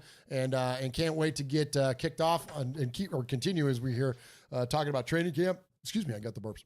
And then Stacy Rough Raider in there with a $10 donation. Thank you, Stacy Rough Raider. He did two of the same donations, so it was a total of $20 with the same message. Oh, right on. Okay, awesome. All right, thank you, Stacy Ruff. And then we've got Raider Kyle. Oh, we got a whole bunch more. Wow. Raider Kyle in there with a $20 donation. Kickoff training camp. Thank you, Raider Kyle. Yep. And Raider C-Dub in there. 7 more Sundays with Raiders. Let's go. We appreciate you, my man. And so, hey, thank you to all of those of you amazing donations tonight. You're in the running there to win that gorgeous Zamir White jersey over there. And also, we've got Jeff and I did a little inventory here before we started. Any of the jerseys that have been won that you're waiting on, all that stuff's going to go out tomorrow. So just hold tight there, and we'll get all those things out to you tomorrow. If I don't have your information, please send it. But I believe I've already got everything from, I got Raider Kyle in there. Who else do we have going out, Jeff? We've got Trinidad in there going out. Yes. And then there's another one. I've got it. It's over there. But just know that if you're hearing this, Matthew Mangus, your jersey's going out tomorrow. And then also one more since we've been talking. Protect the Shield podcast. Yeah, thank you. Salute to Jeff, Michelle, and Murf. Loving the show. Imagine if Primetime was on that team with Rod Woodson and Charles Woodson. Wow, I know, right? That's what I'm screaming, man.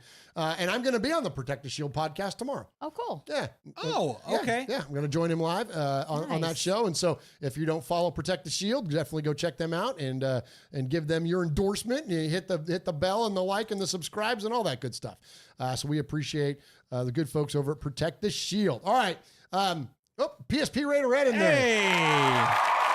Thank you, PSP Raiderette. With another $10 donation in there for her lucky number. Okay, good deal. Good deal. All right, appreciate that very much. And just without totally going into it overboard, Thank you for your generosity, Raider Nation. This money's going to Raiders-related charities. We're giving this money away to the Bolitnikoffs. We got the Bolitnikoff date for the donation got moved up quite a bit this year. Yep.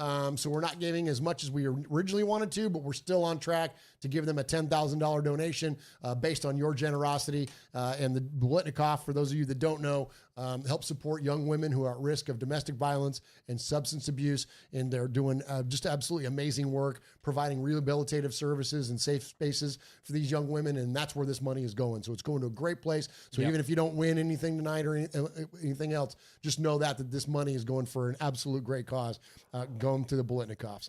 All right, so here we go back into the training camp conversation. So why Costa Mesa?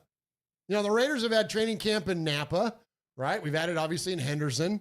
It was very famous for Santa Rosa, California. That's where the most legendary stories. Yep. But you know, we also have had camp in like Austin, Texas for like a year. We've had like, I even want to say it was like in Houston maybe for a year. Like there's all over the place for the amount of places that the Raiders have had practices. But why back in Costa Mesa? Well, here you go.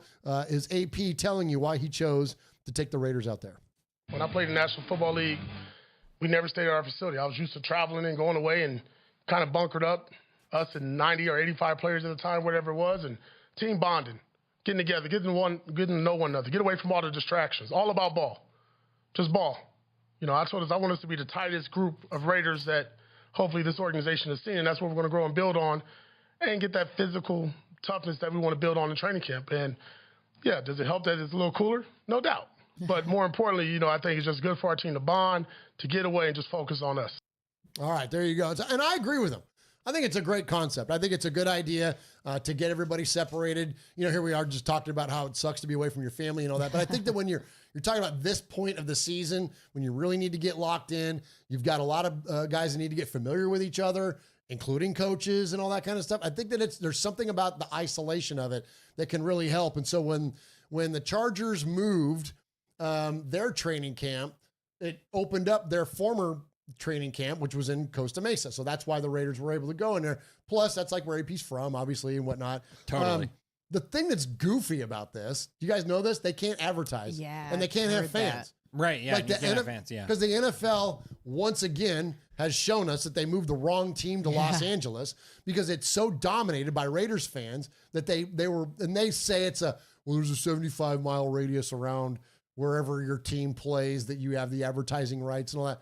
Bullshit's because you don't want Stan Kroenke to get in his freaking, or the Spanoses to get in their freaking undies about the Raiders taking all the attention away because the freaking fans are showing up out there. That's what's up. You know what I mean? It's like, it's the NFL. Sometimes like the NFL, as brilliant as they are at marketing, sometimes they just think that we're really effing stupid. And it's like, sorry, Raj, we're not that dumb. You know what I mean? Like, it's pretty obvious. And also, too, I said that they moved the wrong team to L.A. Yeah, because Stan Kroenke wanted to have the Rams there. So they caved the entire freaking league, the betterment of the league, to this one billionaire so he could have the Rams there. And then, of course, you know, the freaking Spanoses are such a joke. They got to pay rent to go play in you know, King Stan's building. But, like, can you imagine? And two, because Stan did not want to share that building with the Raiders. Like, if you're going to share a building, it would have made way more sense to share with the Raiders than it would have the Chargers, but it would have taken all the attention away from the Rams. You know what I mean? So it's so stupid to me, but like, whatever. I'm not running the league. I can just comment on it. But I think it's lame that they can't. Here's what I'll say. I'll end on this. I hate it for the fans because we know Southern California has some of the best, most loyal, diehard Raider fans there is, Michelle. That's where you came from in your fandom. And the fact that you can't go to a training camp, that sucks. Yeah, it's for your team to be that close, for you to get like a close-up view of how things are going in the beginning of the season. That just sucks. And wham to the Chargers and the Rams, because you know your shitty little fan bases just can't compete. Like, oh, that's embarrassing. A lot of people getting embarrassed on this show tonight because damn, that's embarrassing. But I love that they're having it away from Vegas and stuff like that. I do like that. I love that they travel, and I love his sentiment of, you know, because, you know, if you have training camp in Vegas, you're gonna go to camp, you're going to do whatever, and then you're going to go back to your people, your family, whatever. But he wants that tight-knit group. Yeah. You know, you saw that was kind of what he was building at the end of last season. And so now, you know, he's, I mean, basically forcing his team to, you know, all right, hey, we're going to get to know each other. We're going to get to know each other really well, because we're not going to, after 5 o'clock or whatever time the last practice is over, you don't get to go and back to your family or whatever. You got to go hang out with Brock Bowers. You gotta, you know what I mean? Like, and I think it's going to be super beneficial to a guy like Brock Bowers, which we hear, and I think we may hear in a clip later. He's, you know, I mean, and you've kind of seen, he's a quiet guy. He's kind of a soft-spoken, you know, not really, you know, I mean, I think a guy like that is really going to come into his own during training camp, because he's going to have to get to know his his teammates, and he's going to open up and stuff like that. So we're going to see a whole lot more leaders emerge during this training camp. We're going to see a whole lot of, you know, a whole lot more connections, obviously, emerge during this training camp. So, I mean, I think it's brilliant. I think it's absolutely brilliant. Yeah, the chemistry is going to be. It's going to be it's going to be tops, man. Yeah, for sure. Yeah. I think so. You know, Valerie and I have talked about it a lot. Like we went to the draft early on in our relationship, like very early, like 5 weeks we knew each other, and we traveled together to Vegas to go to the draft. And it was like, well, we're going to figure out real quick if this is going to work or not. Cause you get in an airplane with somebody and a rental car and share a hotel room and cabs and everything. When you're around someone like that, you figure it out real quick. And so I'm with him in that concept, is that like, yeah, like get everybody around each other, like build the chemistry, because it will build way quicker when you're around somebody all the time than it will if you weren't. Stacy Ruff in there says, why do the Cowboys get a pass? Because of course they're in Oxnard, I think is where they're at, and I don't know how far Oxnard is from whatever where the you know the Rams and Chargers are. I don't know that mileage of that, if it's outside that 75, but if it's not, I would assume it's because they're grandfathered in. Because Jerry Jones, who is a smart-ass guy, we don't like him, but he's smart. When there was no team in Los Angeles, he was like, oh, okay, I'll take the Cowboys there to do training camp. And then all the NFL fans, obviously, had an opportunity to go out there and see. So they've been doing that for a long time, way before the Rams came back and the Chargers moved to L.A. Yeah. I'm assuming that's why. Yeah. But Stacey Ruff said 61 miles. There you go. So it's inside that 75. So, so I imagine that's why. It's because it got grandfathered in. All right. So here we go. Here's AP before camp starts.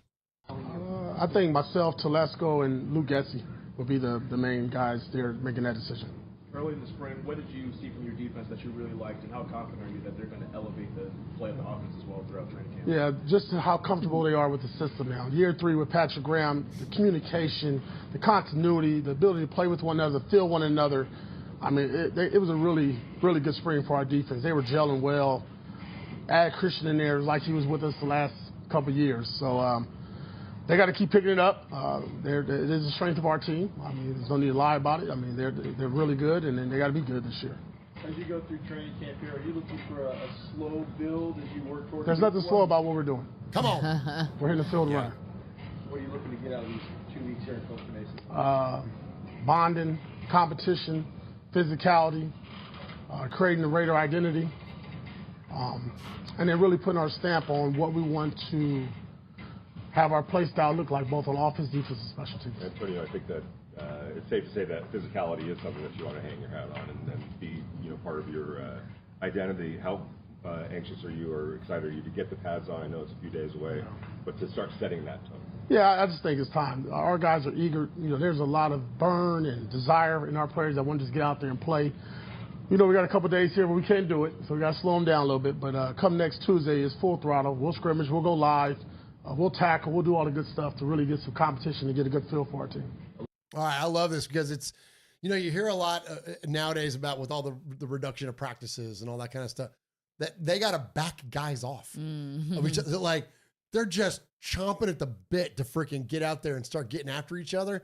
Like, oh my gosh, that's like exactly what you would want to hear, Jeff. Yeah, 100%. Well, to me, that's old school football. You know what I mean? We've heard stories from Villapiano and all those guys about guys getting in fights, guys being too physical at practice and stuff like that. Yeah. So, what more do you want? You want your guys to be in each other's ass all the time. That's just it. Stop. Stop it. But you know what I'm saying, right? Like, you know, you want these guys. I heard you. I mean, okay. We know what you're saying. Okay. Okay. All right. Michelle, what you got? Let's go to Gardner Minshew.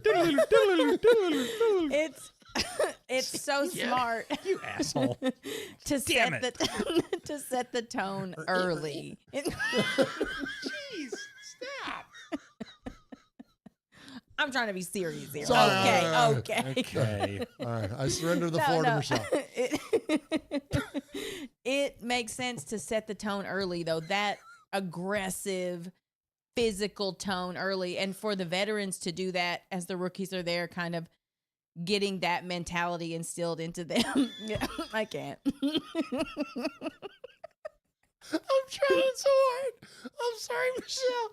I was too. I was trying to like delete it. It's right here though. Like it's right in the back of my head. I was on a roll. Okay. Damn it, Ron.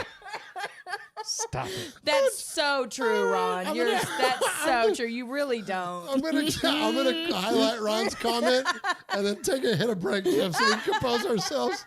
Yeah. Oh, you have my thing muted. Oh no! Don't mute his thing. Stop! Damn it, guys! Podcasting That was a and softball. YouTube. Then you just locked it up. I know. These are the episodes of Raiders Fan Radio. Oh God. Its never-ending quest to bring you the adventures of the Las Vegas Raiders. Its mission, to raise money for the One Nation Foundation and to win over new fans. To support the takeover of opposing stadiums and to continue its lighter side journey into the dark side. All right, here we go. All right, so let's check in with our with soon-to-be good friend of the show, Gardner Minshew. Come on, guard dog. Minshew Mania if you need him. Yes, we make T-shirts for backup quarterbacks around here, but I don't think he's going to be your backup. That's the rest of the story. I'm starting to lean into Paul that Harvey, idea. tell us, Paul Harvey. I'm telling you. So let's go. I've got 3 clips to get to from Gardner, but then we're gonna get into a subject, Jeff, that you and I. We don't typically try to talk about the Raiders before the show starts, Michelle. But we were watching the press conferences kind of as they were happening. Oh, yeah. So it kind of forced us into a conversation. But I want to loop you in on it because I think we might have gotten a little bit of an insight here. So anyways, all right, first off, let's check in. Just because he's funny, we got to check in with Gardner as he's talking about him because he's famous for traveling around on the bus, right? Yeah. The bus made it to Vegas yet? I got a van now, downsized. The bus was too much space, you know. So now I got the van. It's pretty awesome. Awesome camping outside of Vegas. You know, once it cools down a little bit more, it'll be pretty nice to be able to sneak away for a night. You know, get away, reset a little bit. You know, Mount Charleston's pretty cool. Lake Mead's cool. Colorado River a little bit, you know. But yeah, no, some good stuff there. Colorado River a little bit, you know. A little bit, you know, man. Oh my gosh, it's so funny. So I love this idea that like our quarterback is just gonna like dip out on Tuesdays and just go camping in a van somewhere down by the literally like Christopher in a van down by the river. You know, oh my gosh, it's so funny. All right, little areolas, man. Yeah, go and play that. Yeah. Oh, okay. What more do you want? Damn it. Some areolas and you know, what are you gonna do? What's better than that? What's better than that? What's better than that? What are you gonna do? What are you gonna do? What are you gonna do? Oh my gosh. Okay, but so here's one that came up that I thought was really interesting. It's really got our attention, Michelle. We were listening to it earlier. So they asked him about. Well, I'm just gonna play it. Okay. And listen to his answer. It's very interesting. Jumped out to you to where, you know, almost surprised you a little bit? Like, I knew this guy was good and he's actually better than I thought. Anybody like that? Man, I tell you, the one dude that, like, everybody I've talked to around the league really respects, like, because they see it on the film, is Jacoby Myers. That dude goes so hard, is so about it, like, loves this game and practices like it.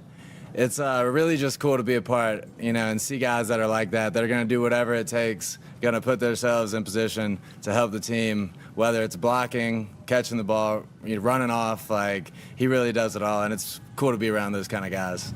So it was really interesting, Michelle, that like out of all the offensive playmakers on this team, from a veteran, one of the best receivers in the NFL like Devante Adams, down to the hottest rookie offensive player that's not a quarterback in Brock Bowers, he chose Jacoby freaking Myers. Old Cobes, as the kids call him. Yeah. It's so that kind of lets you know that he's getting some chemistry. Yeah, chemistry worked out with him. That's super exciting. The thing about Minshew that's so intriguing is he seems like a guy that can't be rattled, and that's the kind of guy you need in high stress situations and games that are, could go either way. Like, he had Max Crosby knocking the shit out of him, calling him a little ass boy, and he was joking about it.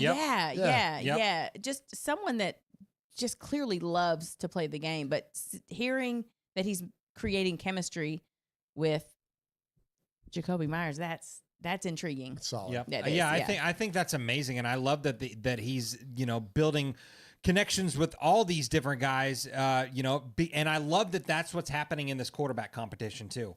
I think that a quarterback competition is fantastic because not only are you going to have connections with your starting quarterback, but you're also going to have connections with your backup quarterback, which sometimes you don't get. Aiden's playing with the ones right now, but Gardner's probably going to play a lot with the ones as well. So you're going to have two great quarterbacks that have connections with all their guys and stuff too. And so for all those people that were also talking about, maybe we can get what's the guy that just asked for a trade in San Francisco? Brandon Ayuk. We don't need Brandon Ayuk. We got Cobes. We've got a better version of it. We got better. Well, I won't say better, but we've got a good version of him. The same type of guy. Very physical. You know what I mean? Not afraid to block, crack back, all that kind of stuff, man. Like, I'm with you. Yep. And can freaking high point the football, and he's got great hands. Jacoby Myers is way underrated. Well, man. he's already one of the guys that I've said that is going to have a breakout year this year. I mean, even more so than what he did last year. Absolutely. I think he's the guy. I agree, man, because it's going to open up so many options for him. Yeah. All right. So next up here, this is where it gets really interesting. Okay. So, should we talk about Devante's comments first? I don't have them, but I remember them if you do. Or do we want to play Gardner stuff? I'll just play Gardner stuff. It's here. Play it. Yeah. Okay. So one of the things that Jeff and I were doing when we were listening to press conferences today, we were looking for like an inkling, like a sign, like, okay, like where's this going to go? And because we watched Aiden O'Connell's press conference first, and as Jeff mentioned earlier, like there was a lot of confidence there. He's very poised. He's very deliberate in his delivery. You know what I mean? He's not like catching himself. I mean, it's very quarterback speak. But it's very definitive though, which is a sign of confidence, which is a sign of experience, like all those kinds of things. So after watching Aiden, we were like, wow, that's a pretty good jump for him. And we've all kind of been leading along this thought process is that it's Aiden's job to lose. Right. After hearing this from Gardner, and then what we're going to touch on, something that we heard from Devante, I'm not so convicted in that now. So let's you decide for yourself, Raider Nation. But I'm gonna present you some options, and then I'm curious, chat room, what you guys think.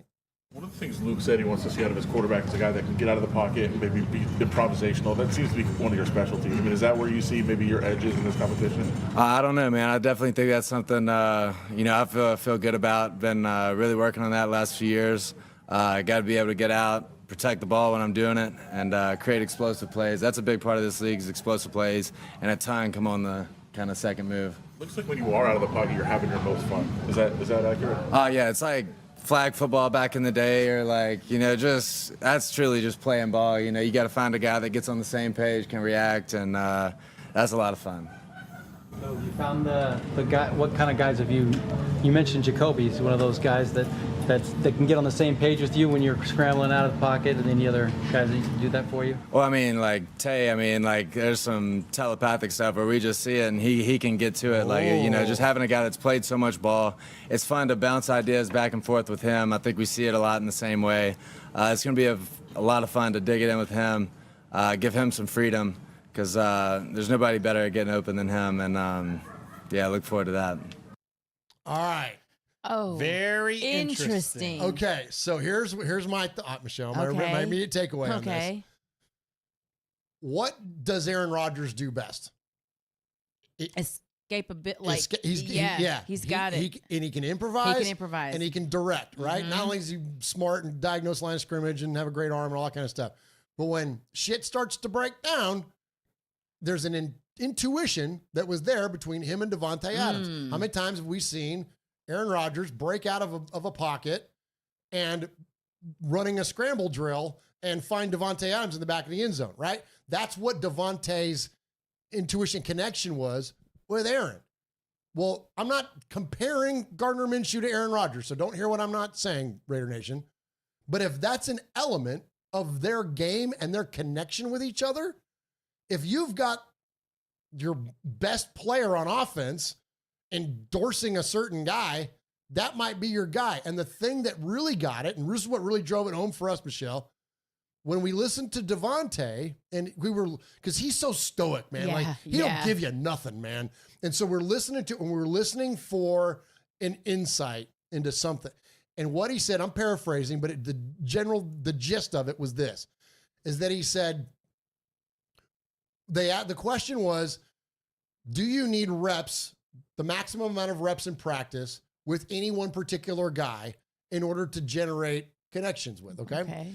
And he said, well, I'm going to get plenty of work with either one of the guys. So whoever Antonio Pierce and Luke Getsy feels best for the job, I'm good with it. He said, the thing for me is the conversations, and it's the things that we can connect on in the film room and otherwise. Those are the things that where he's going to be drawn to one guy or the other.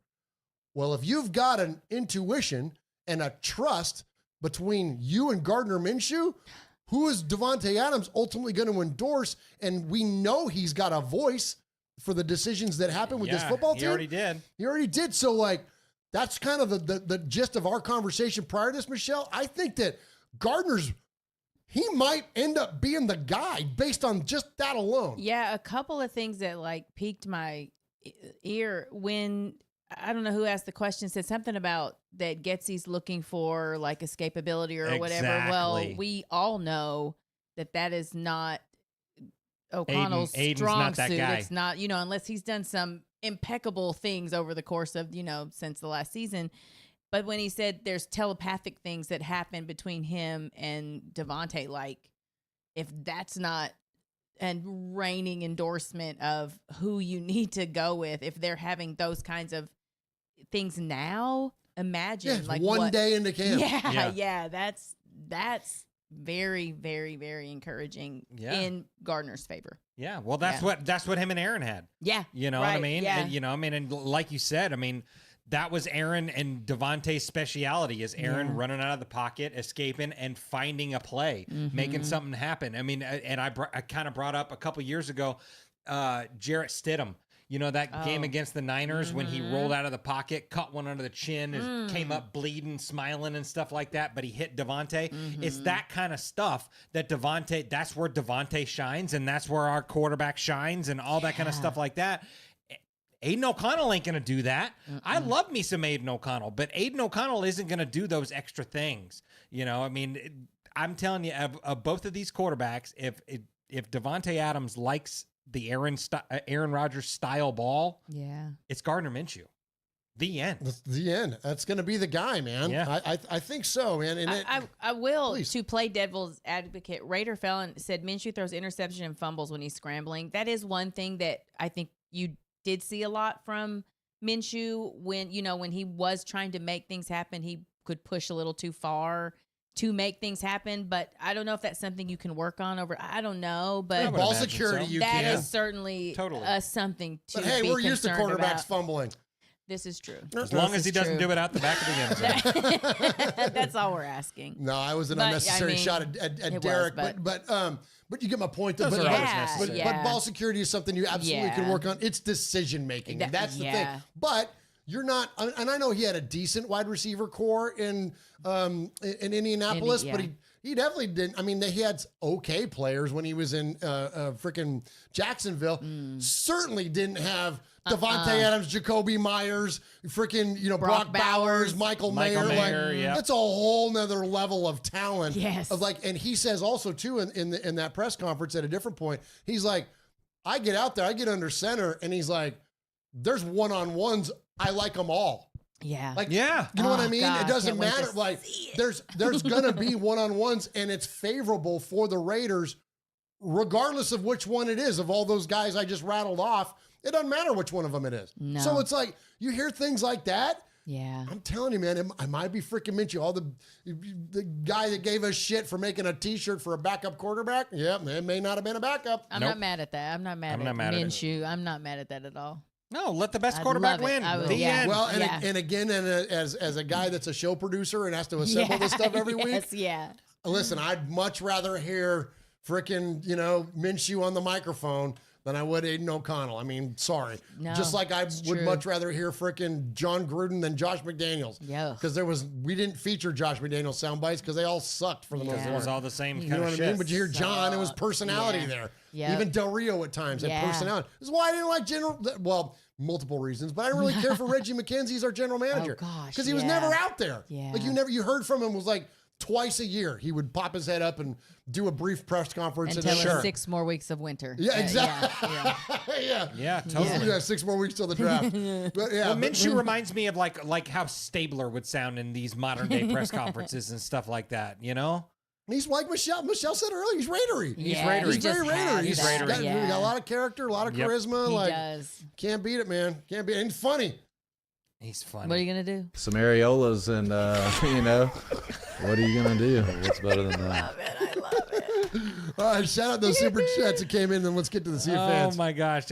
Much respect to Ty Davis, who says, watching the presser, though, Aiden slimmed up a lot. Oh. Said he's been doing a lot of running, so we'll see. Maybe we can see some more scrambling from him this season with a $5 donation to the One Nation Foundation. Thank you. And then Fabricator Gil says, hey, I got a couple spots for training camp in Vegas on August 13th, 6:30 to 8:30 if anyone wants to be in Vegas with another $50 donation. Come on, Gil. Wow, much respect. And Ty Davis, I'm going to throw in a 5 for you, pal. Awesome. And Raider Primos is in there. He says, salute to the chat, Murf and the crew. Appreciate you so very, very much. DJ Lenny Danger is also in there. Jordan Ford, Raider 27. Raider Felon is in there. Mimo Live is in there. Appreciate you very much. Appreciate Paul Edgerton. Fabricator Gill, as Jeff mentioned, is in there. Pineapple is in there. Foxy Scorpio is in there. Jordan Ford is in there. So many of our good friends. Wyoming Raider. I appreciate you and your support of Raiders Fan Radio. All right, so as we like to say around here, more of you and less of us is a good thing. So let's jump into the Sea of Fans mailbag. Sorry. The Sea of Fans mailbag. Looking, The Sea of Fans mailbag. Side is wrong. It is.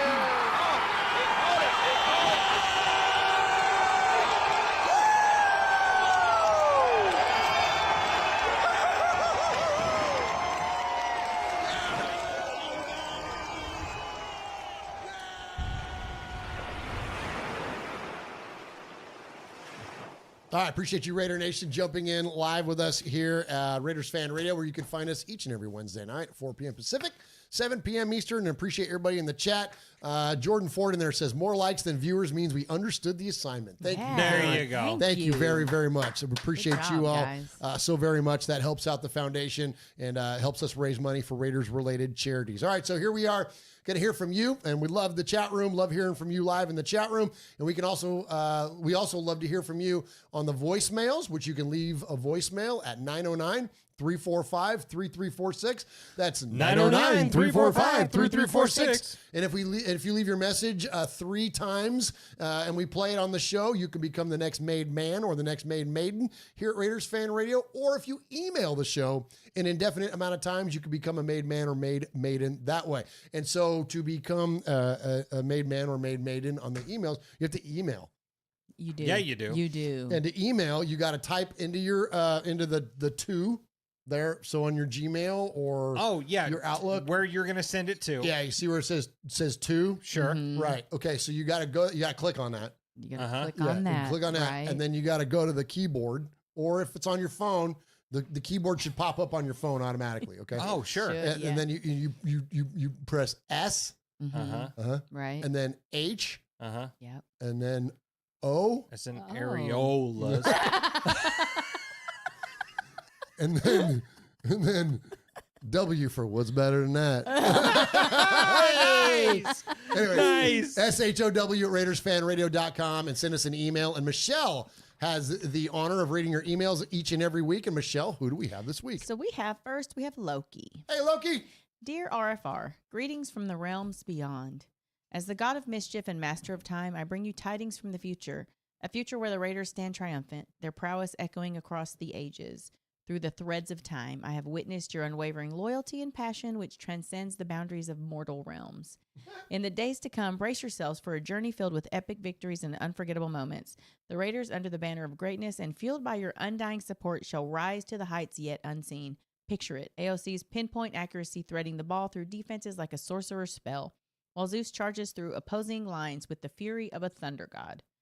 But beware, dear fans, for the path to glory is fraught with challenges. Just as in the mythic battles of old, our heroes will face formidable foes and daunting tests. Yet, through unity and perseverance, they shall emerge victorious. Their silver and black banners fluttering proudly in the winds of destiny. As we navigate the currents of time together, let us stand shoulder to shoulder, bound by the bonds of Raider Nation.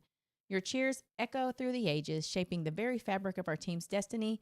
So with hearts brimming with hope and excitement, let us embark on this journey into the future, a future where the Raiders reign supreme, guided by the wisdom of the past and the promise of tomorrow. Yours mischievously, Loki. Wow. Nice, Loki. Let's go.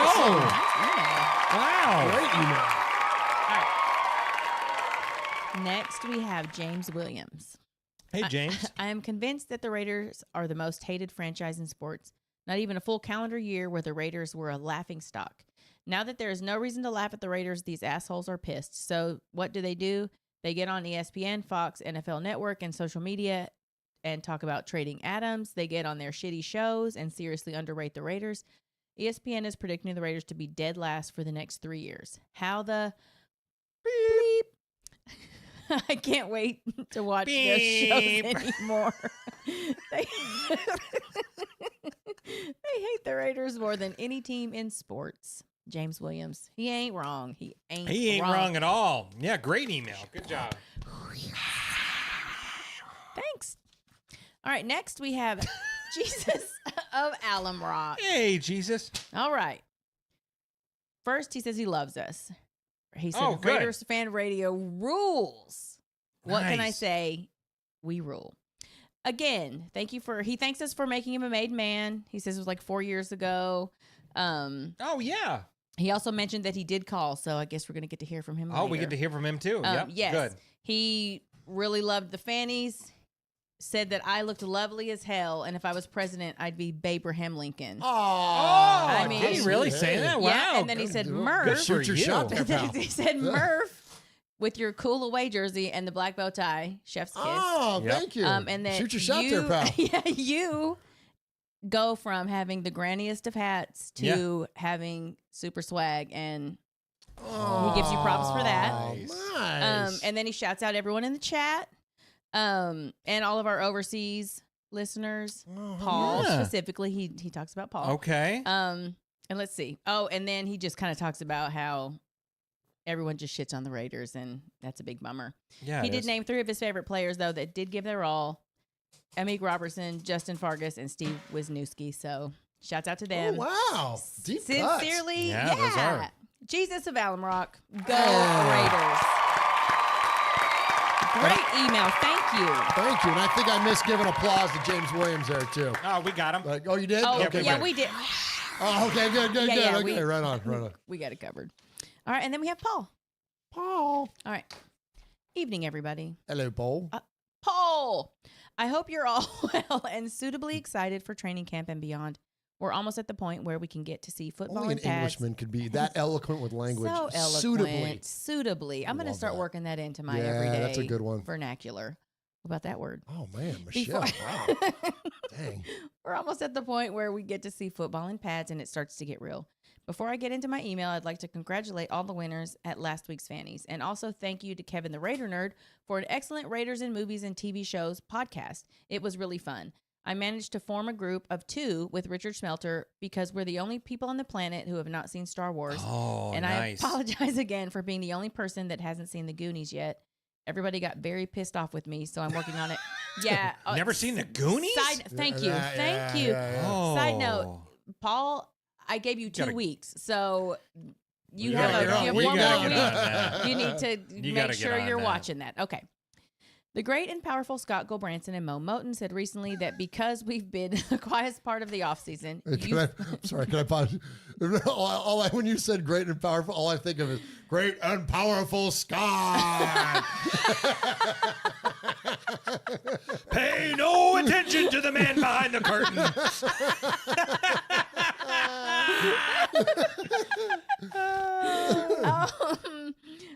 Sorry. We've been in the quietest part of the offseason. You find people make lists to pass the time.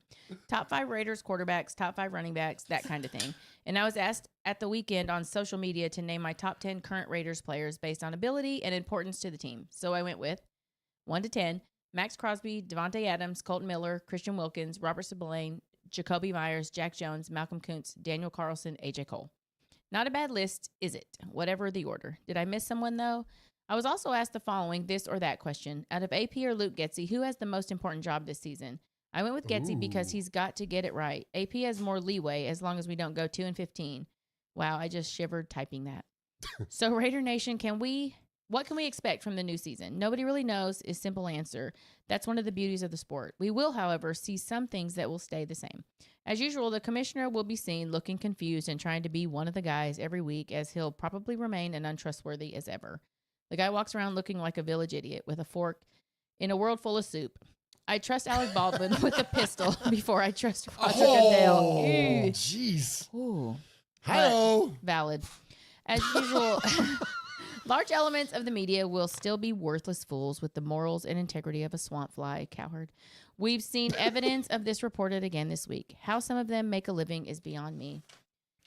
They would tell us there's no agenda against the Raiders, but we know the truth and aren't surprised, are we? I trust Phillip Rivers with my daughter before I trust the media. I haven't got a daughter, but you catch my drift. On the field, the Chiefs will still be the team to beat, and Kermit will have that shitty grin on his face like he's unbeatable.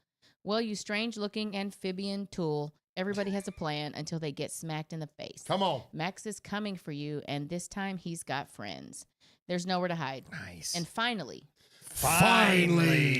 there are still a couple of people in social media land that may or may not be tuning in to think I should show more respect to the likes of Andy Reid and Kermit, despite who they coach or play for. I can't put this any clearer. No, I won't, and I never will. Come on. What they represent is filth to me, so I don't give a shit how good they might be. I'd rather ridicule one of them for having a colon the size of a hot air balloon, and the other one for being married to the only woman more irritating than Taylor Damn Swift. That ain't true! That's not true! Or says he's fat? My preseason rant is now over. It's off my chest. I'm ready for some football now. Stay safe, RFR family. Love you, Raider Nation. His Lordship, the Royal Scribe, Paul Edgerton, Shropshire, Mississippi. Polly Award winner 2019-2022. Foggy Glasses Award winner 2020. Made Man of the Year 2024. BRT Sizzler Scorekeeper. Proud Made Man. Five times times 3 plus 4. Winner of the Raiders Fan Radio BRT Sizzler Award. Attaboy, Paul. Nice. Keep Travis Kelce. Yeah.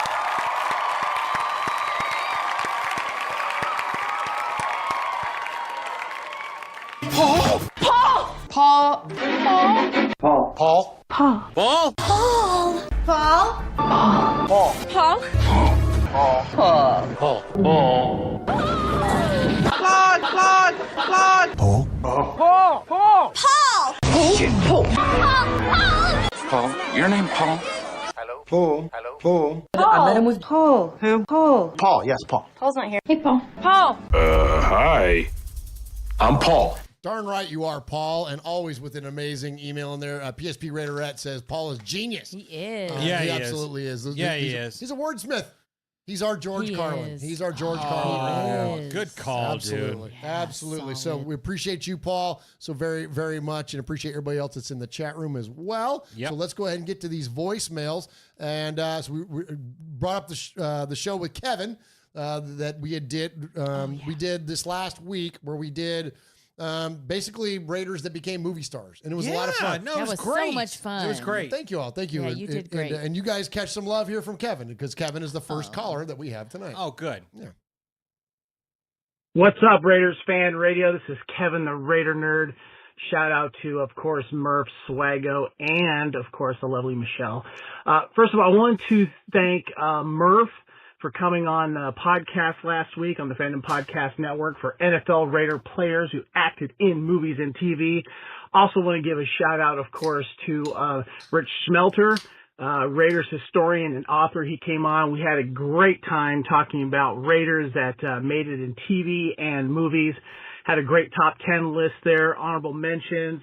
Yeah, it was just a great time. And Murph, thanks a lot. And also, first of all, I want to also give credit and thanks to a lot of the Raiders fan radio family of listeners and viewers of RFR that came in and watched the show as well. The chat was great. Shout out to Raider Nick, Carlos, of course. Also, Michelle came in there with Swag Jeff, Paul Edgerton, Wyoming Raider. Just a great group of guys and girls that came in. Really, really appreciate it. Yoshi was there too. It was awesome. And if you guys missed it, make sure you check it out on the Fandom Podcast Network YouTube channel. The audio is going to be dropping soon as well. And it was just a lot of fun. And Murph, you did a great job. It was so much fun. And again, Rich, great job as well. Anyway, I'm really looking forward to training camp, guys. I'm really getting tired of all of the Devante Adams shit that's going on. I'm just tired of all of the made-up news that people are trying to, listen to and push narratives on. And I just can't wait to see what happens with training camp and get going with all that. You guys are doing a great job covering it and showing some love and support to the One Nation Foundation. And again, guys, please donate if you can. Donate directly to the website if you can. Also the Super Chat.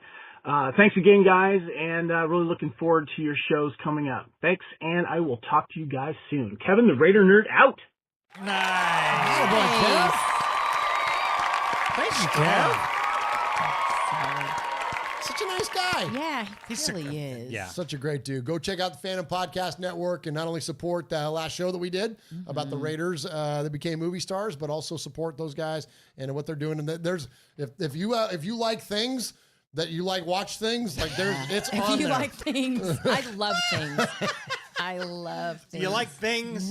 No, but I mean like pop culture things. Like love there's that an Alfred stuff. Hitchcock podcast. There's an 80s action movie podcast. There's freaking what are the Star Trek? There's Star Wars. There's they go time warp. Well, they'll take a year. They'll be like, we're gonna talk movies from 1984. Yeah, you know what I mean? Or there's these 4 movies from '84 we're gonna cover. Whatever. It's a lot of fun. Cool. It's a lot of fun. So cool. So definitely check out Phantom Podcast Network and support Kevin the Raider Nerd, who is a great friend of this show and a great supporter of the One Nation Foundation. Speaking of that, we had a lot of donations come in, Swag Jeff. Yeah, absolutely. Let's catch us up on that because, all the way back to we had another $50 donation. Yeah, we shouted that one out. Yep. Oh, we did. Okay, yep, good. 100%. 100%. So let's see.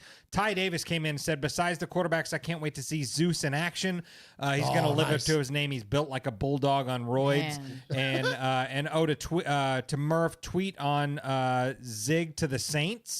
An absolute poetic justice. Oh, thank you. Yeah, there you go. Yeah, I sent out a tweet about because Dave Ziegler has now gone to the Saints, and he's working in the front office for the Saints. Really? Yeah, and so I didn't know that. Yeah, so I put out my tweet said, well, it's going to be awkward when he sees Derek in the hallway. Man. And I did the thing with George Costanza when he's standing there in the front door, and he doesn't know whether to keep coming in or to leave the room. That does seem really weird, but I don't know. It's really weird. I mean, unless he's just going to blame it all on Josh McDaniels. That's what I would do. That's absolutely. But that's probably the truth. It's probably the truth. It's probably the truth. Absolutely, yeah. So, all right, next up, let's go ahead and check in with a good new friend of the show. Sometimes you have new friends that feel like old friends, right? Yes. And this is a guy that I didn't. So when we did our fan show last week, I didn't include him in Rookie of the Year because he's been really super recent.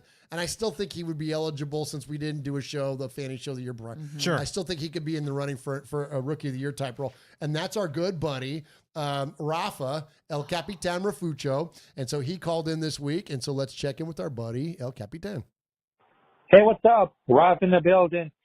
I just wanted to tell about it because I just have a request for the Fanny Awards, which is incredible. But I just wanted to say congratulations to Murf, Michelle, Swag Jeff, group of guys.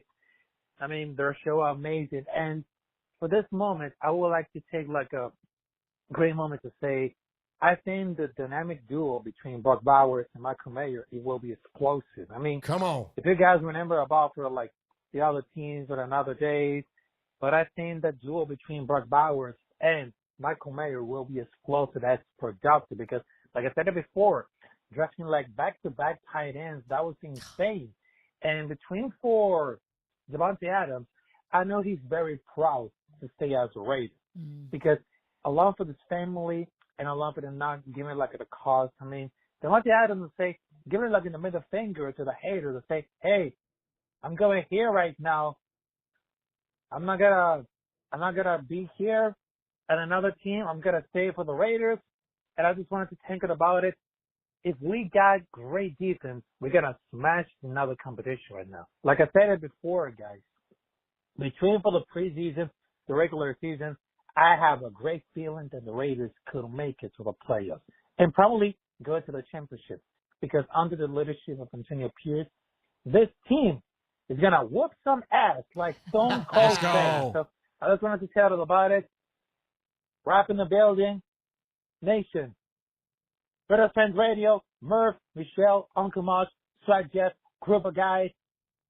I just wanted to say salute to everybody else and this great, excellent person. So I just wanted to tell you, Raider Nation for life and for another rest of the teams, which is Chargers, Broncos, and the Chiefs. I just wanted to tell it about it.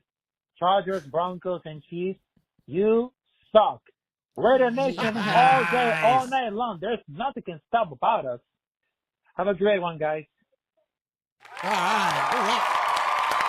Much respect. So he hit on something that is huge, man.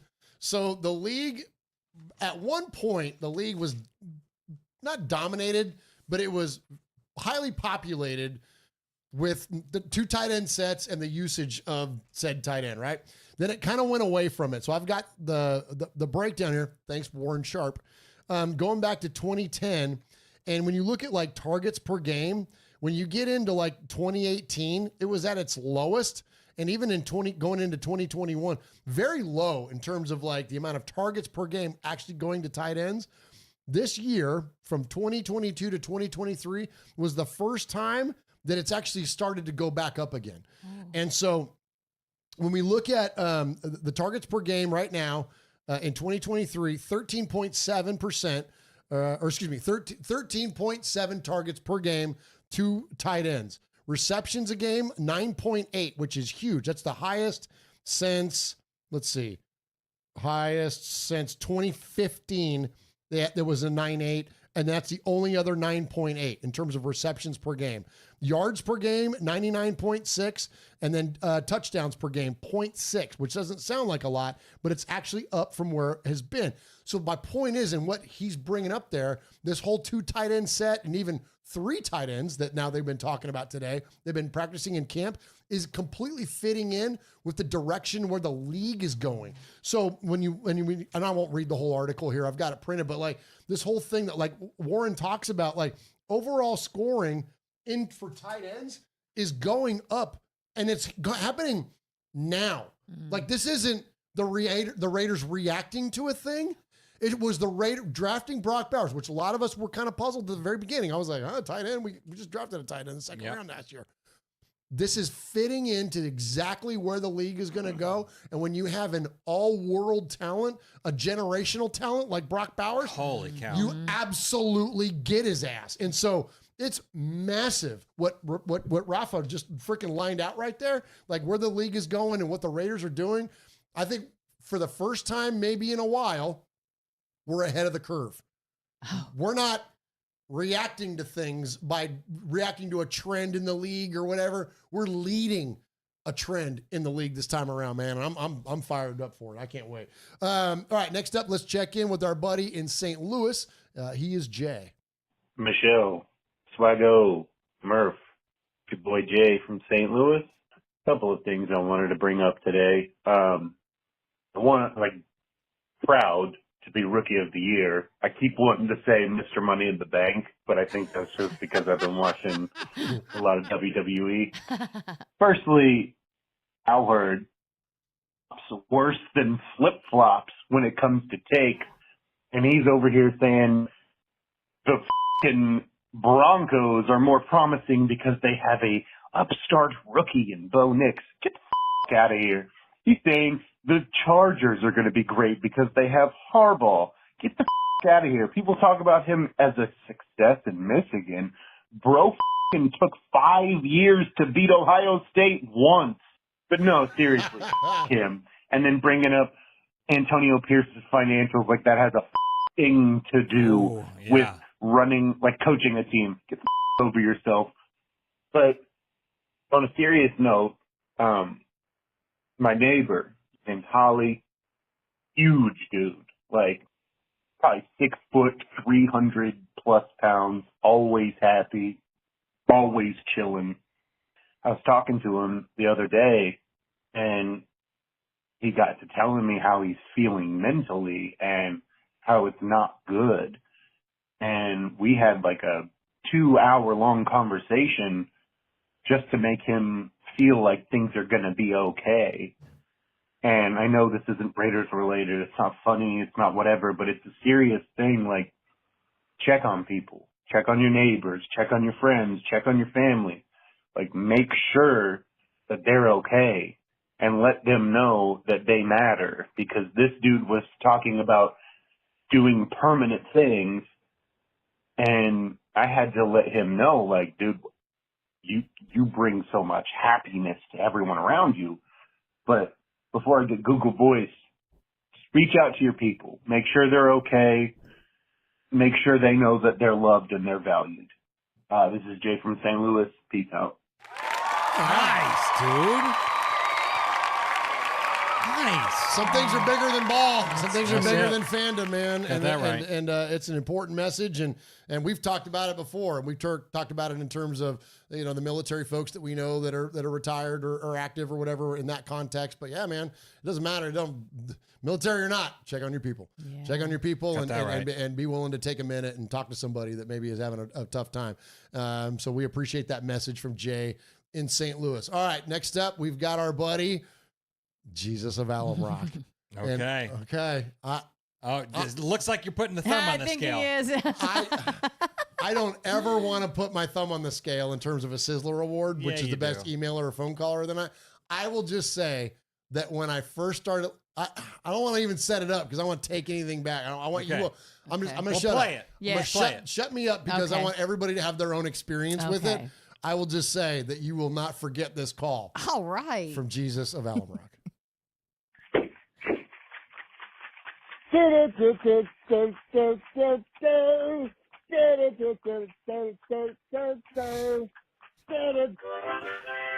Oh.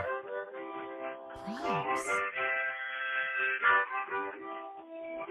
Jesus is just all right with me, cause Jesus is a Raiders fan. Oh yeah, Jesus is just all right. Whoa, I don't care what other fans do. I don't care what other fans say. I don't care what other fans do, cause Jesus is just a Raiders fan.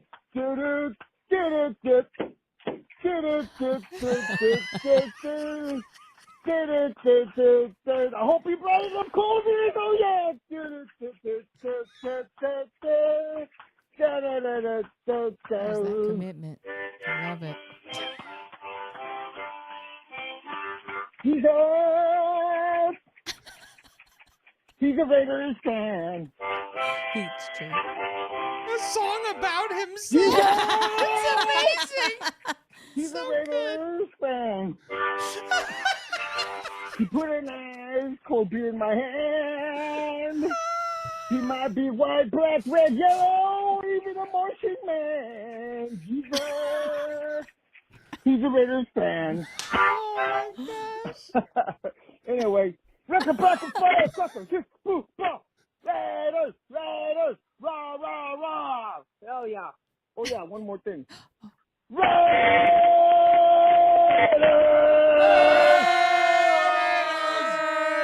fuck yeah, I love you, Raider Nation. There you go. Our radio rules, and yeah, I'll let the email say the rest. Thank you for your time. Oh yeah, and please do not recruit me for your rock and roll band. I'm already busy being a really, really good professional beach bum. Thank you. Oh, and have a man. fantabulous day. Good job. Yes. That was awesome. Oh my gosh. Jesus of Allen Rock. Wow. That's incredible. Don't recruit me for your rock and roll band. I'm too busy I don't being know. a professional beach bum. That's right. That is That's epic, right. man. That Oh was my awesome. gosh. Wow. Jordan Ford says it's the harmonica Yes, for me. yeah. Oh, totally. Yeah. Absolutely, man. That Totally. was great. Who does it? That Was was that incredible. the Doobie Brothers? That was the Doobie That Brothers. did that yep. song originally? Yep. Yeah. You don't Yep. know that song, but No, No, probably there's a not. song. It's Jesus is just all right with me. Yeah, it's Jesus a real is just song. all yeah. right. Oh yeah, Oh, yeah, nice. yeah. Nice. Good. Oh my gosh. They too were singing about Jesus of Allen Rock. Yeah, they were. The Doobie Brothers were 100%. Yeah, they were. for sure Absolutely. singing yeah. about him. Yes. Oh my gosh, yeah, that was epic. That was man. great. Keep Oh them my coming, gosh, it was Jesus great. and Yes, Rock. yeah. man. Yeah, no kidding. Yeah. We love that stuff. He Best live drove- performance. Absolutely. Well, and dude, that's on the short. That's on the short list for a juggernaut, bunch of awards. Yeah. Here we are, just 1 week after the Fannies. Man. And I got to give him respect too, man. I love that guy. Oh, and yeah. he's not only a huge supporter of the One Nation Foundation and Raiders Fan Radio. That guy drove from at the time he was living in New Mexico. Drove from New Mexico all the way to Nashville, Tennessee, to meet us at our freaking tailgate. You remember that? And we I do, we didn't yeah. get a chance to spend a lot of that's time with him, right. unfortunately. Yeah. But it was so cool. It was like, Yeah. we're standing at the bar and he was like, yeah, I'm Jesus. I'm like, holy shit. I'm like, why didn't you come say something Yeah. earlier? I was like, oh my gosh. But, yeah. Yep. What such a great dude, man. Such a nice guy. I know we've got more super chats coming in there. Yeah. So shout those out, Jeff. But then also tell us about our Sizzler tonight. And then let's give away a jersey. Okay, deal. Edgar V in the chat says, hey, fam, give a shout out to me and my wife. They just celebrated 10 years of marriage. So congratulations, Edgar V. Wish you many more, my friend. Yeah. Many, many more. Absolutely. And That's with the right $10 donation, Oh, too, thank to the you One so Nation much. Foundation. Thank you. So much respect. So we started the night with a bunch of great emails. Loki. James, that was a good one. It was That was a a great. good It was one. a great one. John Ogle just popped in with a $10 donation as thanks, well. John. John, thank you. Loki, James Williams, Jesus of Allen Rock, and Paul. And then on the voicemail side, we had Kevin the Raider Nerd, Jay in St. Louis, El Capitan Rufacho, and of course Jesus of Allen Rock. But tonight's Sizzler goes to a man who sung about himself. Of course, we're talking about our friend Jesus of Allen Rock. Yay! That was awesome. Sizzler. Sizzler. Sizzler. Sizzler. We are Metallica, and we are here for your Oakland Raiders! You know why we out here, and we ain't playing around today. From The Walking Dead to errant Jedi Knights, Raiders fans are a rogues gallery.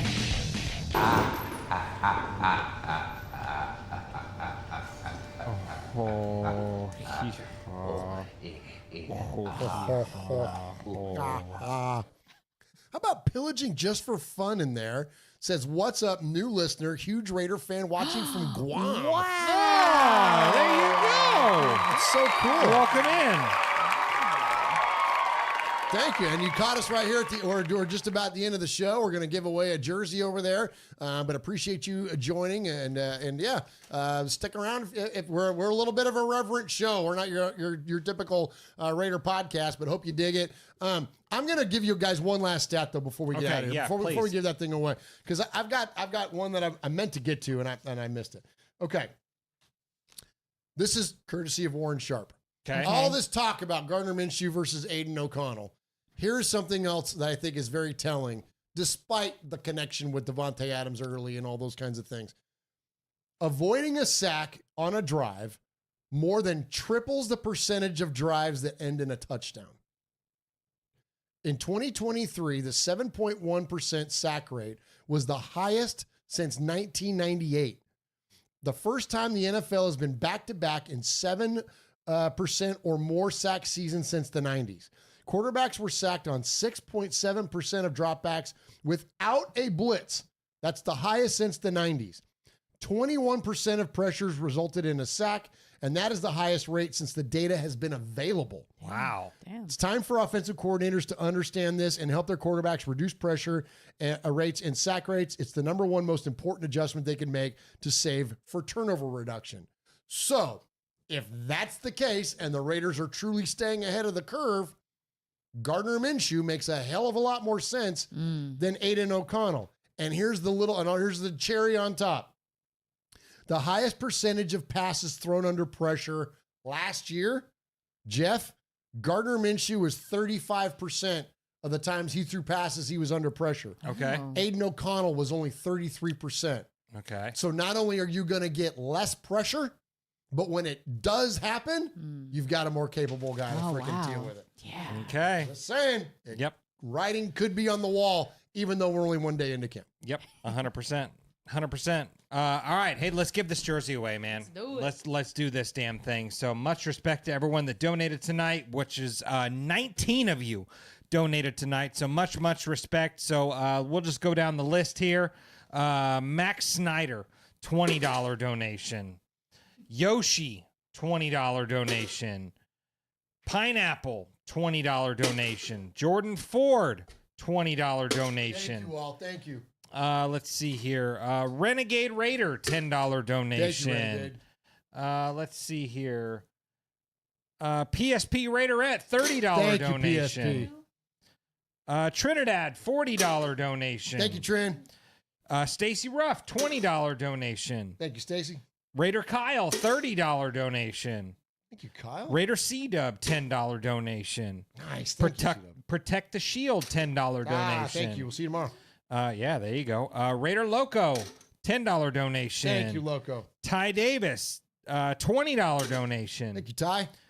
Edgar V, $10 donation. Thank you, Edgar. John Ogle, $10 donation. John Ogle. Let's see here. Wyoming Raider, $50 donation. Thank you, Wyo. Yep. Let's see here. Sean W., $80 donation. Yep. Thank you, Sean. Big Shane, $100 donation. Big Shane. And Fabricator Gil, $100 donation. Hey, before we give that thing away, thank you, all of you, and the amazing donations tonight, man. That's incredibly kind. All right. There we go. Trying to get them all separated. All right. Oh, you got one. Okay. Yep. All right. It's 9.